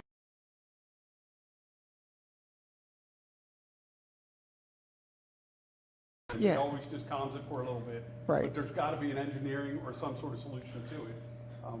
And the key is, and I apologize, ma'am, is, we're relying on the community to say what your needs are, but then in order to come up with the right solution, we're relying on experts that we are looking to come up with the best solutions.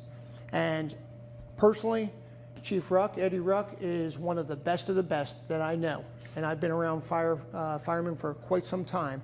And when he says, this is my concern and this is why I do not agree, that weighs a lot on me. And so we're not moving forward with that type of solution, but we're coming back to you as a group to say, here's the situation. So you're right, I didn't recognize you, but that's what's happening in Bandy, and that's the information I received yesterday morning. So to take it further, I don't know yet where we are from yesterday to today. So why was the road opened up in the first place? It was part of the master plan to open up that road on Bandy. And when was Bandy? I think that came about maybe in the 2000. I can't take this out of the 77. Okay. So before an iPhone even existed? I don't know. We can get more into, but it was, and we've already gone through, the road is open, and this is why the road's open. But we'll come back on the results of the situation and work through involved in coming up with what is the best solution for the problem set that we have in front of us. But what we do know is that speed bump is not the solution that we were looking for. And trust me, that was the solution I wanted because it was the least expensive and it would have met the needs of the community. Putting one of those gates in is less expensive than a bunch of speed bumps. I'm not sure about a gate, and maybe we can ask them, but I don't know anything about a gate, so. And I'm Go sorry, ahead. I missed, was the proposal, I couldn't hear, the proposal to close Bandy again? No. The community was looking at closing Bandy.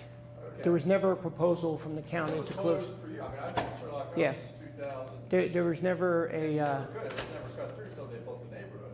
It was always a Most circle. people that bought the houses down there were under the impression that it was going to stay closed. It was just, one Which day. part? it was Because opened where, up. where the circle is where the bus used to turn. Yeah. At the Right, top of the hill, right. right by the stop sign, one stop sign. So the people that bought down didn't think it was ever going to open. They were going to exit through Sherlock Holmes and then. right. But it is open, But even and on Upper Bandy, most people that bought the new development, bought under the assumption that that road wasn't going to open back up. So it was just dead end, but there'd still be houses, because there's houses right up. but it is open, and the request is to look at how to modify the road, and we came up with a couple solutions. One was much more feasible, and we said, okay, let's figure, move forward, go through the criteria. One of the criteria was fire EMS, and they said no.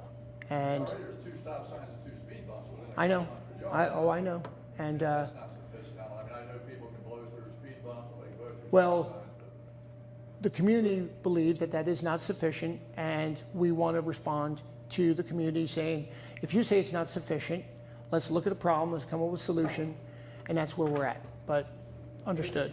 Yes, Comes ma'am. down to 2 very What? distinct problems here. Ho- Volume and speed. Right. The way that you solve the volume is you close the road. The way you solve the speed is through dead Or traffic. you don't build as much. Okay, so we're not, so the answer is identify the problem, and we've identified a problem. The road's not closing, so that's not part of the problem. The problem is, like you said, the speed why? and the density. Why It's is not, the it's road not, closed? because it's part of the plan and it stayed Okay, open. So what if it's a bad plan? I mean, come on. You can't stick to a decision you made 20 years ago and say that this is going to be the right plan. Well, forever. you want to be able to stick to a vision that you made 20 years ago. Vision, this is highly tactical. Okay, and This what is we're not going to do vision. is we're going to look at this road and come up with the best solution. That's what I can stand up here and tell you right now, so. You're just not getting tired. Yes, I'm sorry, I It's apologize. Never too tired for what I want to bring up. I'm concerned about the shared roads and the speed and the traffic concerns with something like Marriottsville 2. Yeah. Even Marriottsville, which is in our county, you're talking about with these 2 developments, maybe if Yeah. James Grant goes Yeah. through or Zabel goes Yep. through, 467 more houses, 800 to 900 more cars. People are passing me on Marriottsville 2. And when Slacks I'm already Road. going a little over the speed limit. Yeah, And I don't know You that look there's familiar. anything you can do. Slacks Road is the same. It Right, is so, a I mean, an quagmire. ounce of, what is it, an ounce of prevention worth a Yep. pound of cure, but we're Yep. not preventing, We're, I don't know what you all can do about Marriottsville too. It's not like we can expand it or whatever. I mean, don't know what your you're looking at him like he's gonna I fund mean, it, but and I'm familiar with Marysville too, Yeah. and have patrolled that in slacks, and finding the appropriate place and safe place to stop It people. is dangerous. So that you can turn on vehicles and do those sort of things. We're always out there. I mean, I keep really good notes of the traffic statistics down here, what we're doing enforcement wise. Yeah. We'll keep pounding away at it. I mean, there's gotta be some personal responsibility with people. Yeah, but if you're Yeah. adding another Yeah, it 800 cars concerns to me the too, mix, yeah. plus And whoever lives same. on Oklahoma Road, they're all Yeah. gonna come down there. Yep. And I feel the same way. I mean, we're looking at building a 128-bed veterans home on Slacks Road, just down the road from American Legion. And I'm really excited about doing this because it's fully funded by the state and federal. While we were looking at this with the Deputy Secretary of Veterans Affairs, a car took the turn too fast, crossing the bridge on Slacks, and he was on two wheels, if not, one, and came slashing. Unfortunately, he didn't go over, and he came back down, but completely trashed the vehicle. It was a SUV, and he just took it too fast. I mean, Slacks Road is very dangerous, especially at high speeds coming down that way. Especially adding other roads onto it. I agree. I mean, so again, the way I started this, I am part of this community, and I want to do what's best for this community. And I will do everything I can to ensure that things are not built until infrastructure like that is coming up with a plan. I mean, that's just not, there's nothing you can really do to Marriottsville too. Well, or It's hard. not build if the feeder goes into Marriottsville too. I mean, that's part of this. We look at all the infrastructure, not just the schools, which we talked a lot about, but yeah, Joe. So earlier you had talked about the public sewer, so there's not the requirement now if a line goes past somebody's home.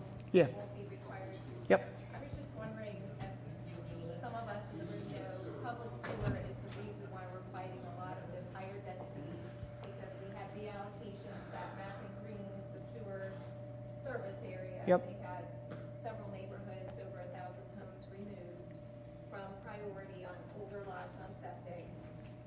So I'm wondering what the driver was for that decision. Was that knowing when the Freedom Plan was being worked on that you still have limited capacity? At some point, you're gonna run out, even with new development, and it's first come, first served. Is that to sort of save the capacity? Or is it more? The driver was you. Force people to connect that don't wanna connect, that are in No, other neighborhoods? not to connect, but the driver was you. The driver was that if you don't want to connect, you shouldn't have to be forced to connect.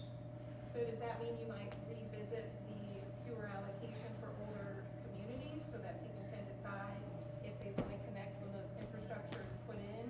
And then later, if they do have an issue and it's way too expensive to put in an alternate system, that they could then connect to that line out their front door? Yeah, I'm not sure. Well, Because that would be great news. let's but I have a let's feeling follow that up on that's- that specifically. But I was coming with, I thought, really good news because what you and I have talked about. I know this But and I'm not. woman over here was concerned about having, are you on septic, having to connect? There were some people. Yes, I'm on behind well me. and Right. septic. I'm looking at retiring early, and that's a huge, Cost. Right, Yeah, well, so and huge there's cost. limited infrastructure. Right. Sewer is the limiting factor in Freedom, for Right, those of you that right. don't know. And the reason why we're fighting all of this is because back during the Freedom Plan's, decision-making process, they decided to remove several older neighborhoods on very small lots that are on septic that were planned to connect, the county planned to connect them since the 70s. 6 of these neighborhoods, some that I passed on the way here, are documented to have a history of septic issues. They did a survey that they sent out in April to 850 homeowners. Correct. They didn't even capture everyone that was removed. 60%, more than 60% said they were interested in connecting, but the county made the decision, the Board of County Commissioners discussed it in July, and made the decision that it was complicated, it was gonna cost money, and some some people did respond, so that probably means their septic systems are fine. Well, So most they people, decided not to do. most people responded. We made a decision as commissioners not to act on that study at that time. Activity that's happened since then is what I share with you as far as not having to pay for connection fees, where you do not want to connect if a sewer line is being put through you. So Past, that's a big argument for not doing anything, even though more than 60% respondents, and they had a good response rate. it did, it did. Wanted to connect, they were interested in connecting at some point. But if the thought was, Yeah. we don't want to force anybody to do anything. So Correct. now that you're making that decision, does that mean that you will go back and look at the sewer capacity and reserve that as you did for 40 or 50 years? So that when Let me, systems fail, they're in the priority funding area that Yeah. they can hook into public sewer. I believe I understand what you're saying. Let me follow up on that.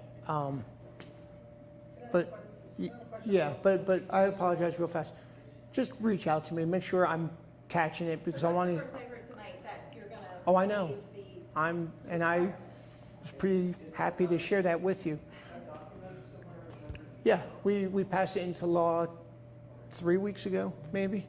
And it makes sense because that is your most valuable infrastructure Right. in this community. It So this is limits good growth stuff. And taking it from people, well, the taking it from people that you had planned to give it But- to because it was the right thing to do. Maybe nothing that they wanted at the time, but it was the right thing to do in order to do higher density, Freedom's Grand, Well, that to me is not. Fo- Follow up with me, make sure I capture what you're sharing again.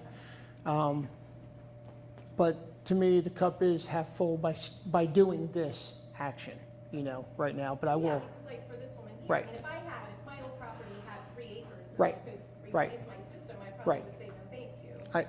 And somebody this morning said the exact same thing, so, but make sure you send me a note so I can follow up with Jason. So, yes, sir. One of the things you just talked about, and it's interesting when you have these conversations, is you talked about how dangerous Slacks Road is.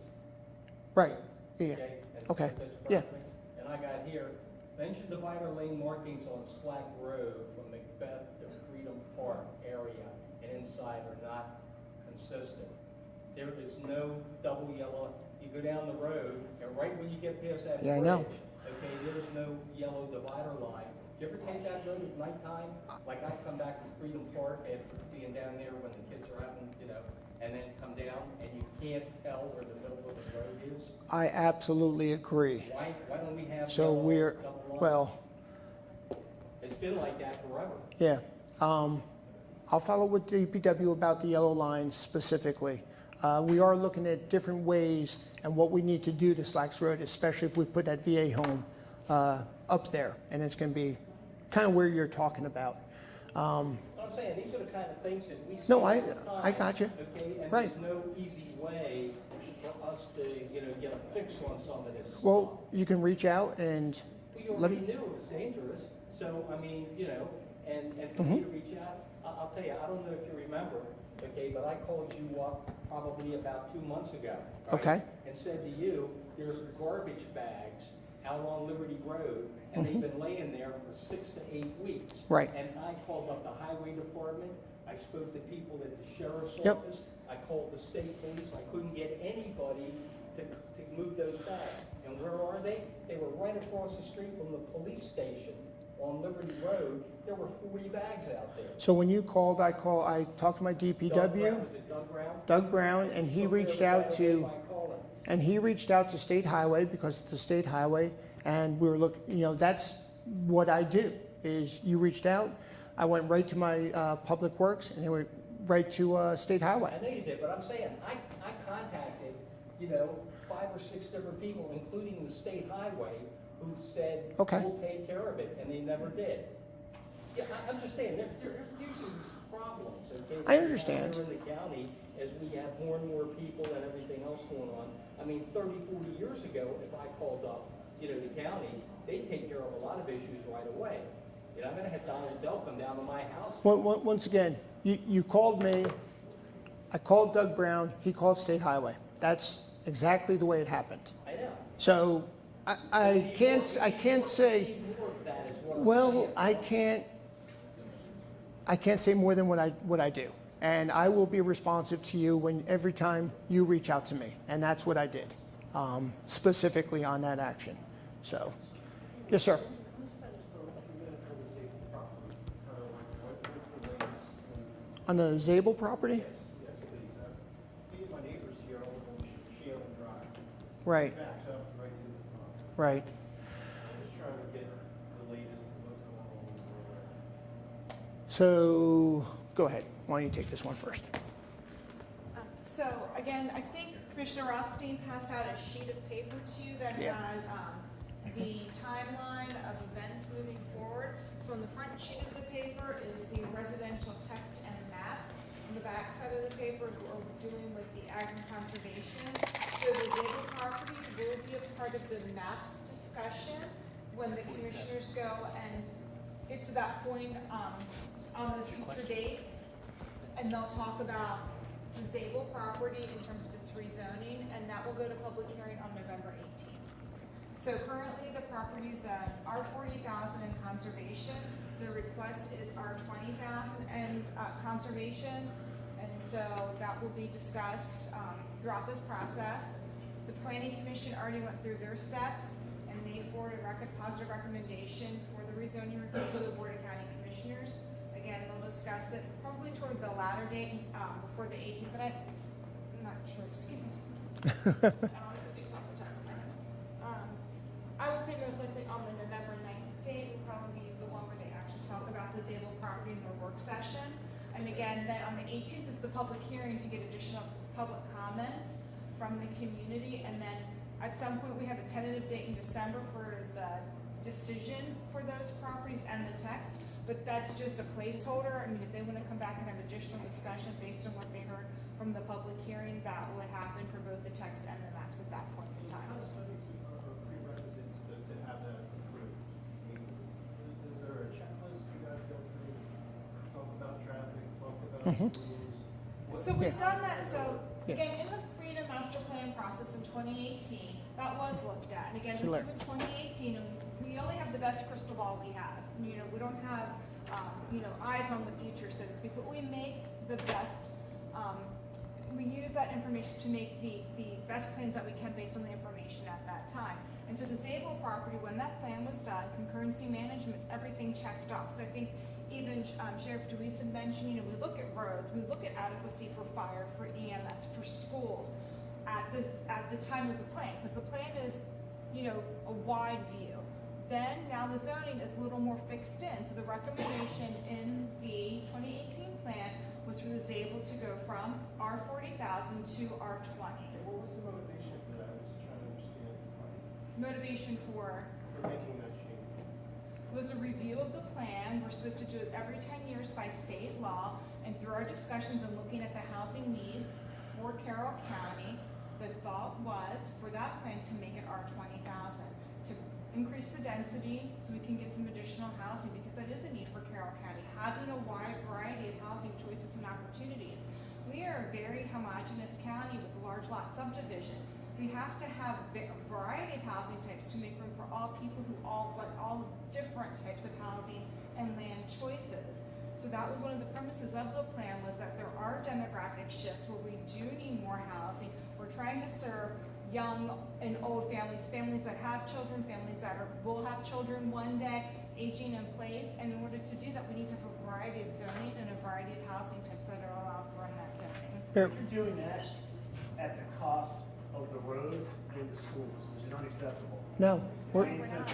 Yes, No. absolutely. I don't, sir, no disrespect, absolutely. But- Marysville Road, Marysville 2, Slacks, all those roads cannot handle the amount of traffic that's gonna be coming into this area based off of 300 homes on that property estimated. You figure 2 cars per household? How many is that? And where are they gonna go? There's no way those roads can handle okay, it. and I understand. Development will not occur unless the infrastructure allows it to occur. Development Are will, there plans to change the development, infrastructure? say again? Are there plans to change the infrastructure, or are you going, or is it based off of development and then change it? No, the development will not occur until the infrastructure is in place. Same thing with the schools, same thing with fire EMS, same thing with the sheriff's department. Like you mentioned, is there a checklist? There is. I don't understand what's the motivation. Well, if the infrastructure's not there, When the why rezone at all? So when the Freedom Plan was discussed, debated, however you want to say it, and came to a solution in 2018, and it was before my time here as a commissioner, they weighed all of the different parts of Carroll County on where growth should and should not occur, where housing opportunities are, specifically in the designated growth areas. This being a large designated growth area that was determined. And they came up with this Freedom Plan and came up with the numbers that, that show. I then came in and I took it and I inherited that, but now it's ours. It's the community's Freedom Plan. But just because it is a plan doesn't mean that growth will occur, and I try to foot stomp that and not be parochial about it, but we can't. You're absolutely right. We cannot absorb the housing, or absorb the growth if the surrounding area doesn't allow it to. So, But yes. if you approve the residential text amendments, then that greatly increases the likelihood that the development will happen. I think that's what we're concerned about. These are right? the I same understand. people- These are the same people that are putting a veterans home right next to a shooting range for police officers. Same people, so you're saying Whoever. the county. I mean, how smart is that? Let's put them. Actually, it's, no, so I understand exactly what you're saying, and I think it's a very good location for a veterans home to be put into Carroll County, being the center of the state. Next to the I can hear. It's not necessarily next to the shooting range, it's up from the shooting range. I can hear it, and I'm further away from where you're gonna put them. I understand what you're saying, I do. It's going to be 128 beds, there'll be 2 floors to include dialysis, it's gonna have state-of-the-art rooms in it, and I'm just very proud that the Maryland VA has selected Carroll County to have a VA home here in Carroll County, taking care of our veterans. So and it is a concern, but I understand. Yes, ma'am. Hey, getting back to Zabel, so there's Yeah. questions, so we don't quite understand. Zabel is not in the priority funding for sewer. So, in order to get priority funding, then there's like 3.5 DUs per acre requirement in order to get priority funding. Is that going to be enforced for Zabel? Is Zabel not going to be developed without priority funding? Can you address that, or, That's what I So you're typically right, do. It's not in the priority funding area. The minimum density is 3.5 dwelling units per acre. As it's currently zoned, it's 2 units per acre. If they were to come in with a clustered subdivision, let's just say, I know that's a dirty word for a lot of people, but that density then would meet the PFA criteria, and if we wanted to go ahead and have the priority funding area boundary adjusted, we could at that time. Priority funding area doesn't give you money for sewer. It's not like I'm gonna say, here, put sewer, I'm gonna give you money for it. What it does do, and it does have its benefits, if there was a issue, let's just say that sidewalks weren't put in for whatever reason, and then we wanted to go to a state for the grant for sidewalks. Being in a priority funding area gives you the ability to tap into those state funding sources. it was our understanding that if it's a priority funding area for sewer, There's no then- priority funding area for sewer, let's just be clear Oh, about okay, that. priority, Yeah. okay, if it's Yeah. priority funding area, then the developer can get some reimbursement for his fees for connecting to the county's infrastructure. No. If it's in the master plan for water and sewer, No. then they can get reimbursed for the lines to bring it to the development. I mean, that's something they work out with the state, but we don't do that. No. We don't give money for that priority funding area, it doesn't give you Not money. for the PFA, I'm sorry, not for the PFA, but in order, they would get reimbursed if they're in the master plan, if they're shown Reimbursed from who? from the county, using the county connection charges. It's on page 180 of your. It is an Right. enterprise fund, so that's not reimbursement. It is a self-sustaining system through those enterprise dollars, but it's not like a program where I'm getting reimbursed. No, it's for that. so that actually, and I'll get you, ma'am, is enterprise funds is fenced dollars, and it's not eligible dollars that we're going to move around that are operational from the budget. They're fenced dollars for specific purposes. So that's how the enterprise funds work. I have to look, I mean, because I know I looked at it before. Yeah. It's in the master plan, as long Yeah. as they're shown in the water and sewer master plan as receiving sewer, then the Right. developer does get reimbursed using the county connection charges over a 10-year period. I mean, we can talk about it offline. We One thing will, I do but- wanna mention on your table comment is it's currently R40, it's up for vote by the Board of County Commissioners to be changed. It's the by request zoning. So that's where Ed can shine brightly as our commissioner. So and it's not really about- push for not rezoning it Okay. and keeping it R40. Okay, so it's not about necessarily shining brightly, but it is about Advocating having, for your residents, the majority of which It- are it- demonstrating that they don't want the it has the ability to count to 3. That's what it is. And I have the ability to count to 3. And I do have opportunities to talk as much as I can to my fellow commissioners one at a time. And I believe I can count to 3 on this. So what I need, have a lot of respect. I mean, I so see it. what I just need from you, and I apologize, not cutting you off, is when I say you collectively, continue to share your thoughts. You'll never spam me. You'll never, don't let anxiety and angst get in the way of reaching out. Reach out and let me carry that for you, whether it's to reach out to the sheriff, get the information from Linda, from DPW, from Chris Hind, and that's what I do. Ma'am. I just have a couple things I want to clarify. So, when you said that the new builder for Freedom, who was the new builder? I believe it's It's Lennar. Lennar. So Lennar was the original builder also. I live off Arrington Road. Right. I'm very familiar with this information. I've spoken to Lennar back when it was going to be built. Right. Gave them ideas on, I knew it was over 55 at that time, in early 2000s. Gave them some input myself as to what I would like to see, because at that time, we were looking forward to us being over 55. So I know that that's what was the plan. I do agree with having over 55. I also hope that we can get some apartments in this area for the young kids who grew up here, who can't afford to live here. My children don't even, well, they live here, but I know many people who don't Right. live in this area because they can't afford it. I love the fact that we're getting some over 55 because we desperately need it. But what we don't need are townhouses that are gonna cost $450,000 or more, because that's exactly what you're gonna get with this housing market. So I hope tomorrow, when you have a vote, you vote tomorrow, right? No. No, the Board of Zoning Appeals. Okay. It'll be discussed with them. And the 450,000 are those Lennar townhomes at Warfield. So I am familiar. Oh, yeah. I mean, So, I know that's yeah. what they cost Right, there, but right. that's exactly what they're gonna cost. And who can afford that at over 55? The sheriff, I don't know. Yeah, right. So. So I think it's ridiculous that you're putting that many homes in that area where, who's gonna be able to afford it? So honestly, I don't know what their intent is and price tags on what they're about to build. I haven't had those conversations. I mean, I So, know that this woman over here is talking about Owings Mills.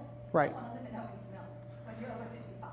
They wanna live in Carroll County. That's what Carroll County is gonna be like. So there is need for it. I know that because it's in my age range, right, but it's not a. right. And I agree. And I think, I don't know if it was the sheriff and I was having a conversation about Owings Mills, about how it's growing on Lions Mill and all that. I agree. And I don't want us to look like that overcrowdedness. And I do not believe we will. We have 3 specific larger areas that we're looking at with Freedom Grant, Zabel, and Beatty, and then sprinkling of homes in different areas. Can I clarify, so the builder who's asking for the R10,000 versus the R20, they've owned this land for a very long time. There's no rezoning on the Freedom's grant.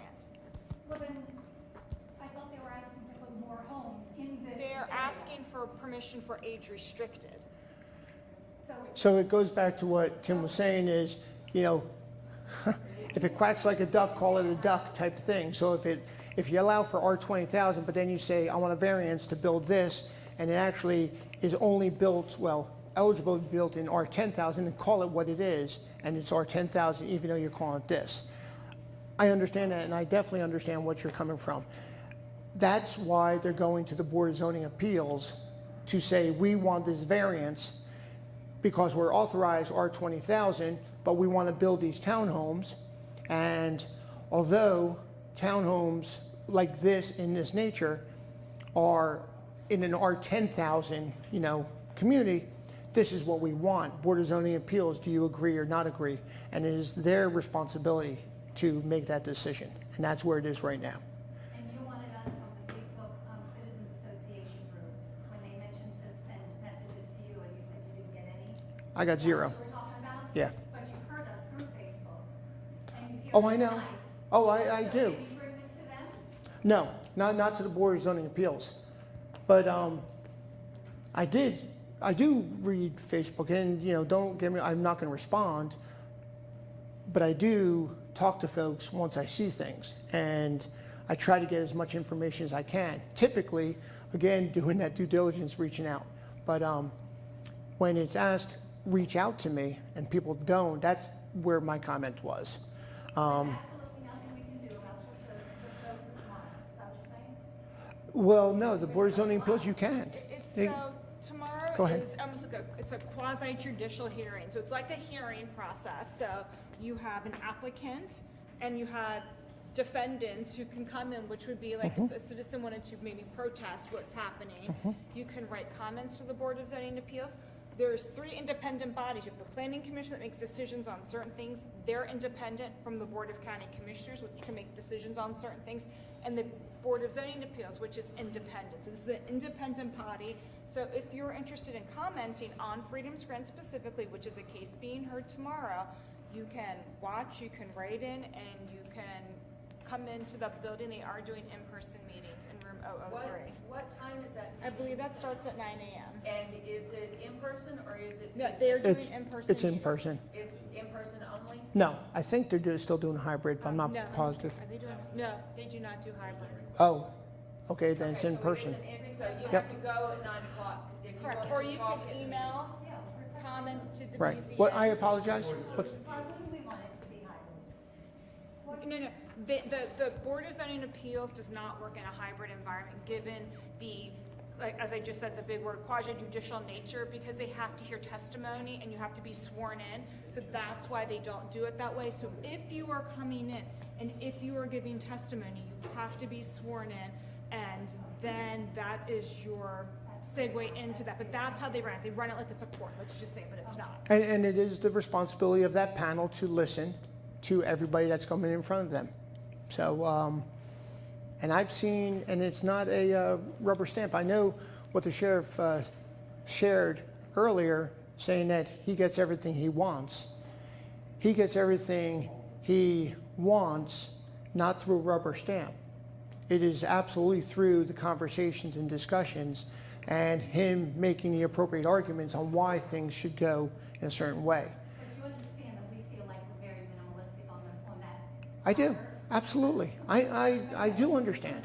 But that's also why I have these town halls. That's also why I've been doing newsletters from day one, in office, to get the gist of what you're sharing so I can push it along. And what incentivizes me, I should not expect should incentivize you, and vice versa. That's why these are very important. It happens that this Board of Zoning Appeals meeting is tomorrow, and that's kind of where we're at. I apologize I didn't schedule this a week earlier, but that's kind of where we're at today. So, what else? Yes, sir. With the Zabel property, so have you spoken to anyone in the community that is supportive of this rezone? And anyone at all from the local community that lives here in the area? No. No. You've mentioned several times that the development won't occur unless the infrastructure can support it. Right, correct. When is that final determination made? Well, the first step is for them to look at the rezoning of that property and whether it should be eligible to be rezoned or not. I think that's going to be the first step, and that's going to come in front of us. And then we'll make that determination. Then it'll go to the next step. So, and that's where Joanne talked about the R40,000 to R20,000 and where it should lie at that point. After that point, the owner and developer, again, I'm giving you kind of a simple version of this, come to a determination on what they want built, whether it's going to be sold and then to somebody else and developed, and then they go through the planning process. It goes to the planning commission, and it kind of works its way through there. If it's eligible in accordance with the planning commission and our zoning allowances, then it'll move in the right direction and be permitted and graded and all that kind of stuff. If it doesn't, but they still want something done, it'll then go to Board of Zoning Appeals to appeal a decision made and looking at for whatever they want done. But the first step, was discussed earlier, and that's going to come to me, to us. So. What would be the ultimate time frame, hypothetically, if all that stuff happened and everything passed? What would be the time frame to have that development built? To have that development started is really what you're saying.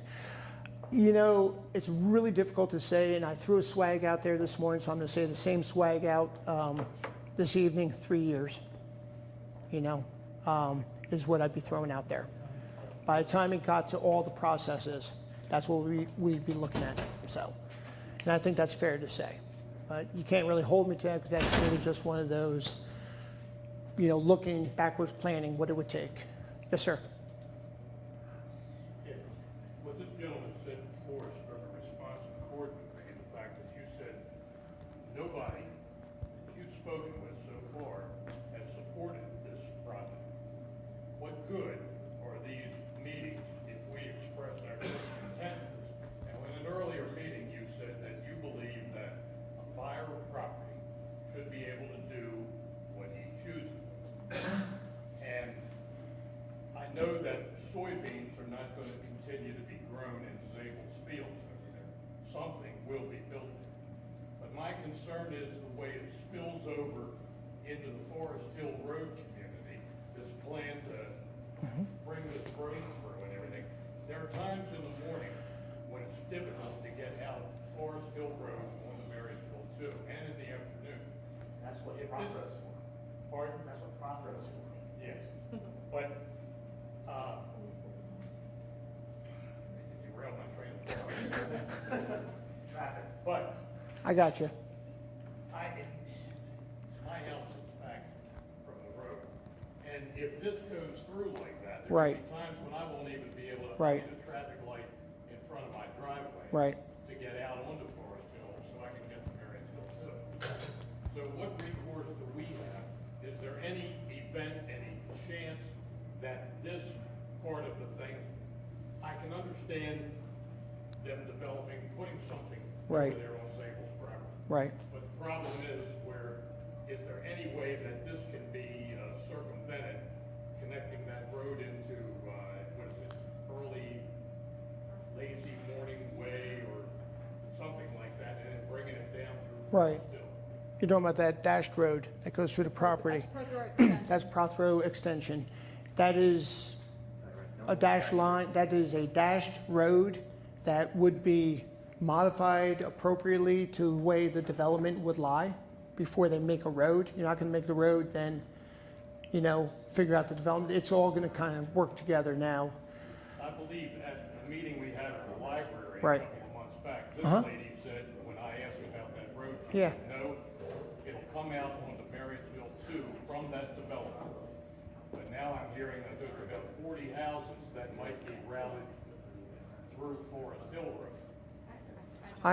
That's what So- one of our so I community know- representatives was told that by the developer. I believe that Kristen Morinelli talked to the developer, and that's what they said. Okay, maybe they did, Field, but I don't, 15-acre field that abuts our property with Okay. 40 houses. I believe that may have been done from a developer or somebody. I don't know if Linda would have said that. I do remember the library meeting very well. Unfortunately, the yoga ladies came in and we had to get out of there too fast.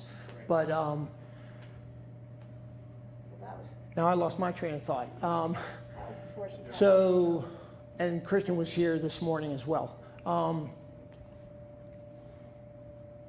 What was the gist of your question? What was the very beginning of it? Is there any way that this projected routing of Oh. traffic from the other end of the development down Forest Hill Road, if we could say, okay, that's your development, you stay here, you go out on the Marysville Road, which still leads to the problem this gentleman was talking about, the infrastructure. Marysville Road is not set up to handle that kind of Right. traffic. Another thing, food for thought, on Bennett Road, you had told us there had been a moratorium put in place a while ago about some projected building.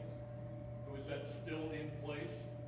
And if it's still in place, what was the criteria for it? Was it the law enforcement, fire, EMS, the schools, all that infrastructure? Growth on Bennett Road.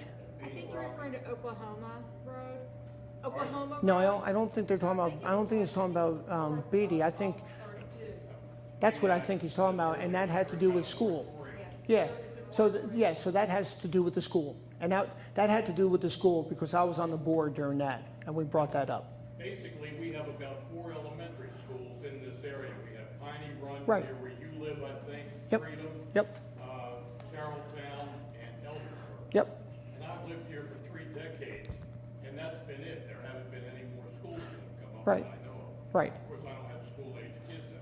So developments will not be built unless the schools have the capacity to allow for those schools to be built, or allow the homes to be built. The original comment you made, which I think was very important, and that goes back, who's, come to me and says, we want to do this. And The builders, the sellers, and the county will do it, no, because it's for all 3 of those parties. not necessarily. Benefit from.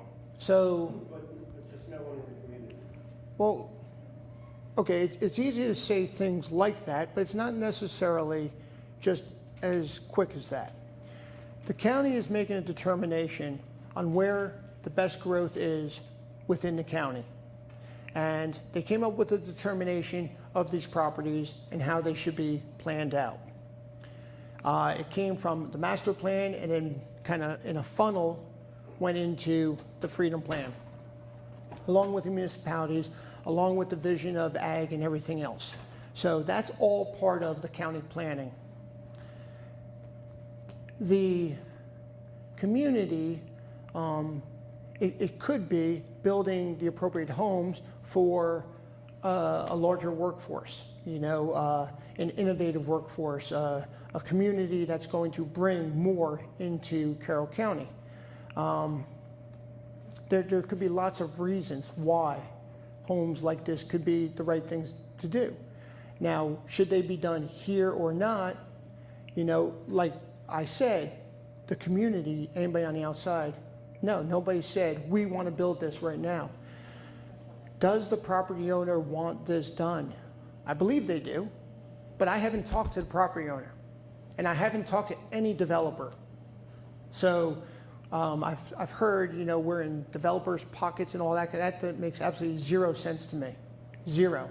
Because I haven't talked to any developer, and I know a lot of them, okay, from previous jobs. I don't know. Disabled. No, and very little comes out of the tax revenue. Like it was shared earlier, maybe we should look at raising taxes as a whole for Carroll County.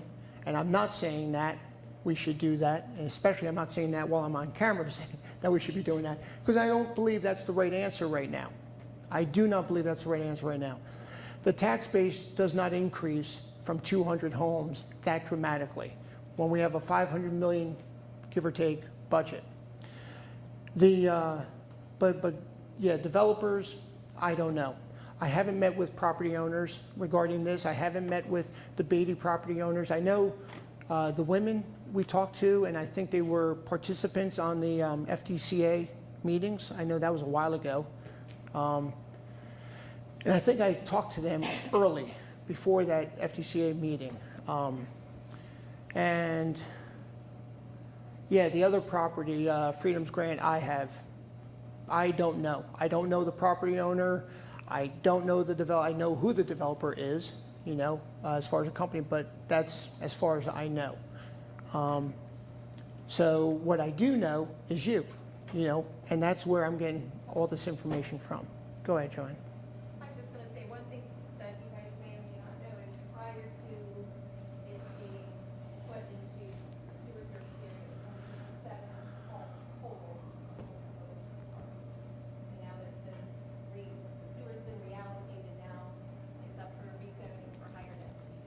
And because of the additional use to go to 3.5 dwelling units per acre, and then the residential text amendments are including the retirement village concept, they could certainly, if it gets rezoned to R20, they could certainly request to do the 3.5, so it could be higher than that. And I agree with you, Right. like you said, with tax revenue, because we had county budget, Mhm. the Leslie, Mhm. he was saying that, the main revenue is property taxes and Right, income tax. right. For property taxes, it's offset with when you build more, you have more services. Absolutely. More facilities. More schools. More infrastructure. Have- So yeah. you really can't make the argument that it Yeah. should be. And that's what a lot of folks think, is by building homes, we're going to get so much tax revenue. That's going to go right back into the roads, into the schools, and everything else that we need to do. It really is not necessarily even a zero-sum game. In many cases, it's much less. So, But if you rezone it, then the developer's gonna say, this is my right to build this. I understand. Facilities, then. You're right. You have to. You're, build the facilities. yep, and it goes right back to the conversation we had. I agree. So that's what we're asking, just don't rezone. Right, fight for And freedom. the battle is over infrastructure, we know we don't have it. So I could have dropped the mic about an hour ago? Pardon? I could have dropped the mic about an hour ago? Yeah. Yeah, if you said I will vote against it, yeah, we'd all. It's not voting, again, it's not voting against something. Don't rezone it and don't approve the huge, density bump for, retirement villages. Well, he doesn't. So that's moving into the Board of Zoning Appeals. So two different things. The other piece, The That's text where I'm- amendments is what I'm talking about. I- EZA, that's tomorrow morning, I've written my letters, Okay. If Joe gives it to the rest, gives it to them, then they get it. If she doesn't give it to them, I can't be there tomorrow morning, but. okay, a couple of just closing thoughts. Do you have something more on the properties? In closing, I would say, I would like to see you achieve the growth, but do it on 1 acre lots. Okay, and that's kind of where we're going. I would say That- take care of existing residents. That was going in their direction as well. We received about $45 million of COVID relief money for the county, and we're figuring out how to divvy up that money across the county. The municipalities also received money, about $32 million in total for the 8 municipalities. One of the highest priorities, one of the priorities is a 3D, whatever it is. Surveying tool for Yeah, accidents. 3D surveying tool for the sheriff's department that we approved.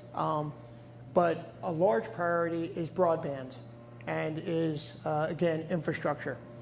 We are moving forward. We got about $18 million to looking at broadband and putting more broadband in place in Carroll County. We're also looking at state funds and more federal funds to do that. I'm bringing this up to you as well because if you have further ideas on what are the needs, reach out to me after this meeting so I can capture it because it's important. So some of the activities have to do with DPW, citizen services, and IT are the 3 hot issues right now. During COVID, we gave over $10 million to small businesses across Carroll County.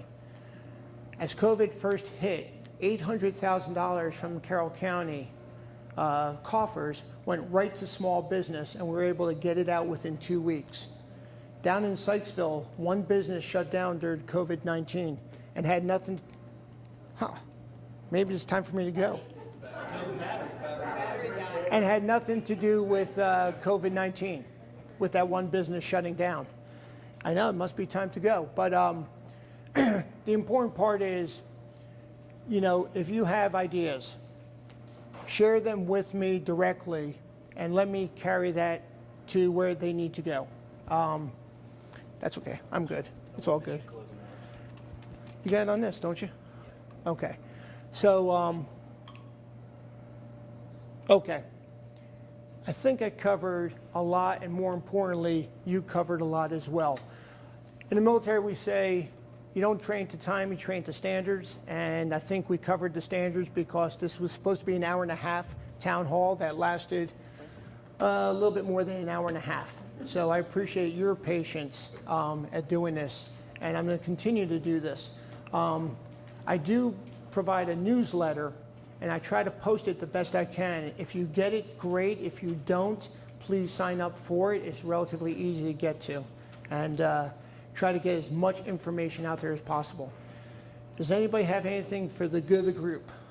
Seeing here, yes, sir. The projected location of the VA building. So on Slacks Road, you know where the American Legion is. So you're coming from Freedom Park, and American Legion's on the right. You go past the American Legion, basically across from the horse rescue, across the street from that on the same side as the American Legion. And it is state property and state DGS. Is that a go? What's that? Is that a go or is it still? No, it is on the 1 yard line. Okay, and yeah, they're pretty pumped. So DGS transferred it. The governor has it in a line item and has already allocated the money. And Maryland VA is working the funds with federal, but it'll be 128 between independent and assisted living for our veterans, similar to Charlotte Hall. So, yeah, it's pretty exciting. Okay, anything else for the good group? Thank you, and just have a great night. Thanks. Thank you, Ed. Yep. Thank you, Linda. Can I give you this? This has got my contact information on. I'd like to know if all of this stuff that I do, Doug Howard, that they had in his office is still there, which is pictures and everything else of all this light intrusion. Because like I said, they let me in this path. Okay, I'm just Okay. grabbing some for you. So that's just my contact stuff. If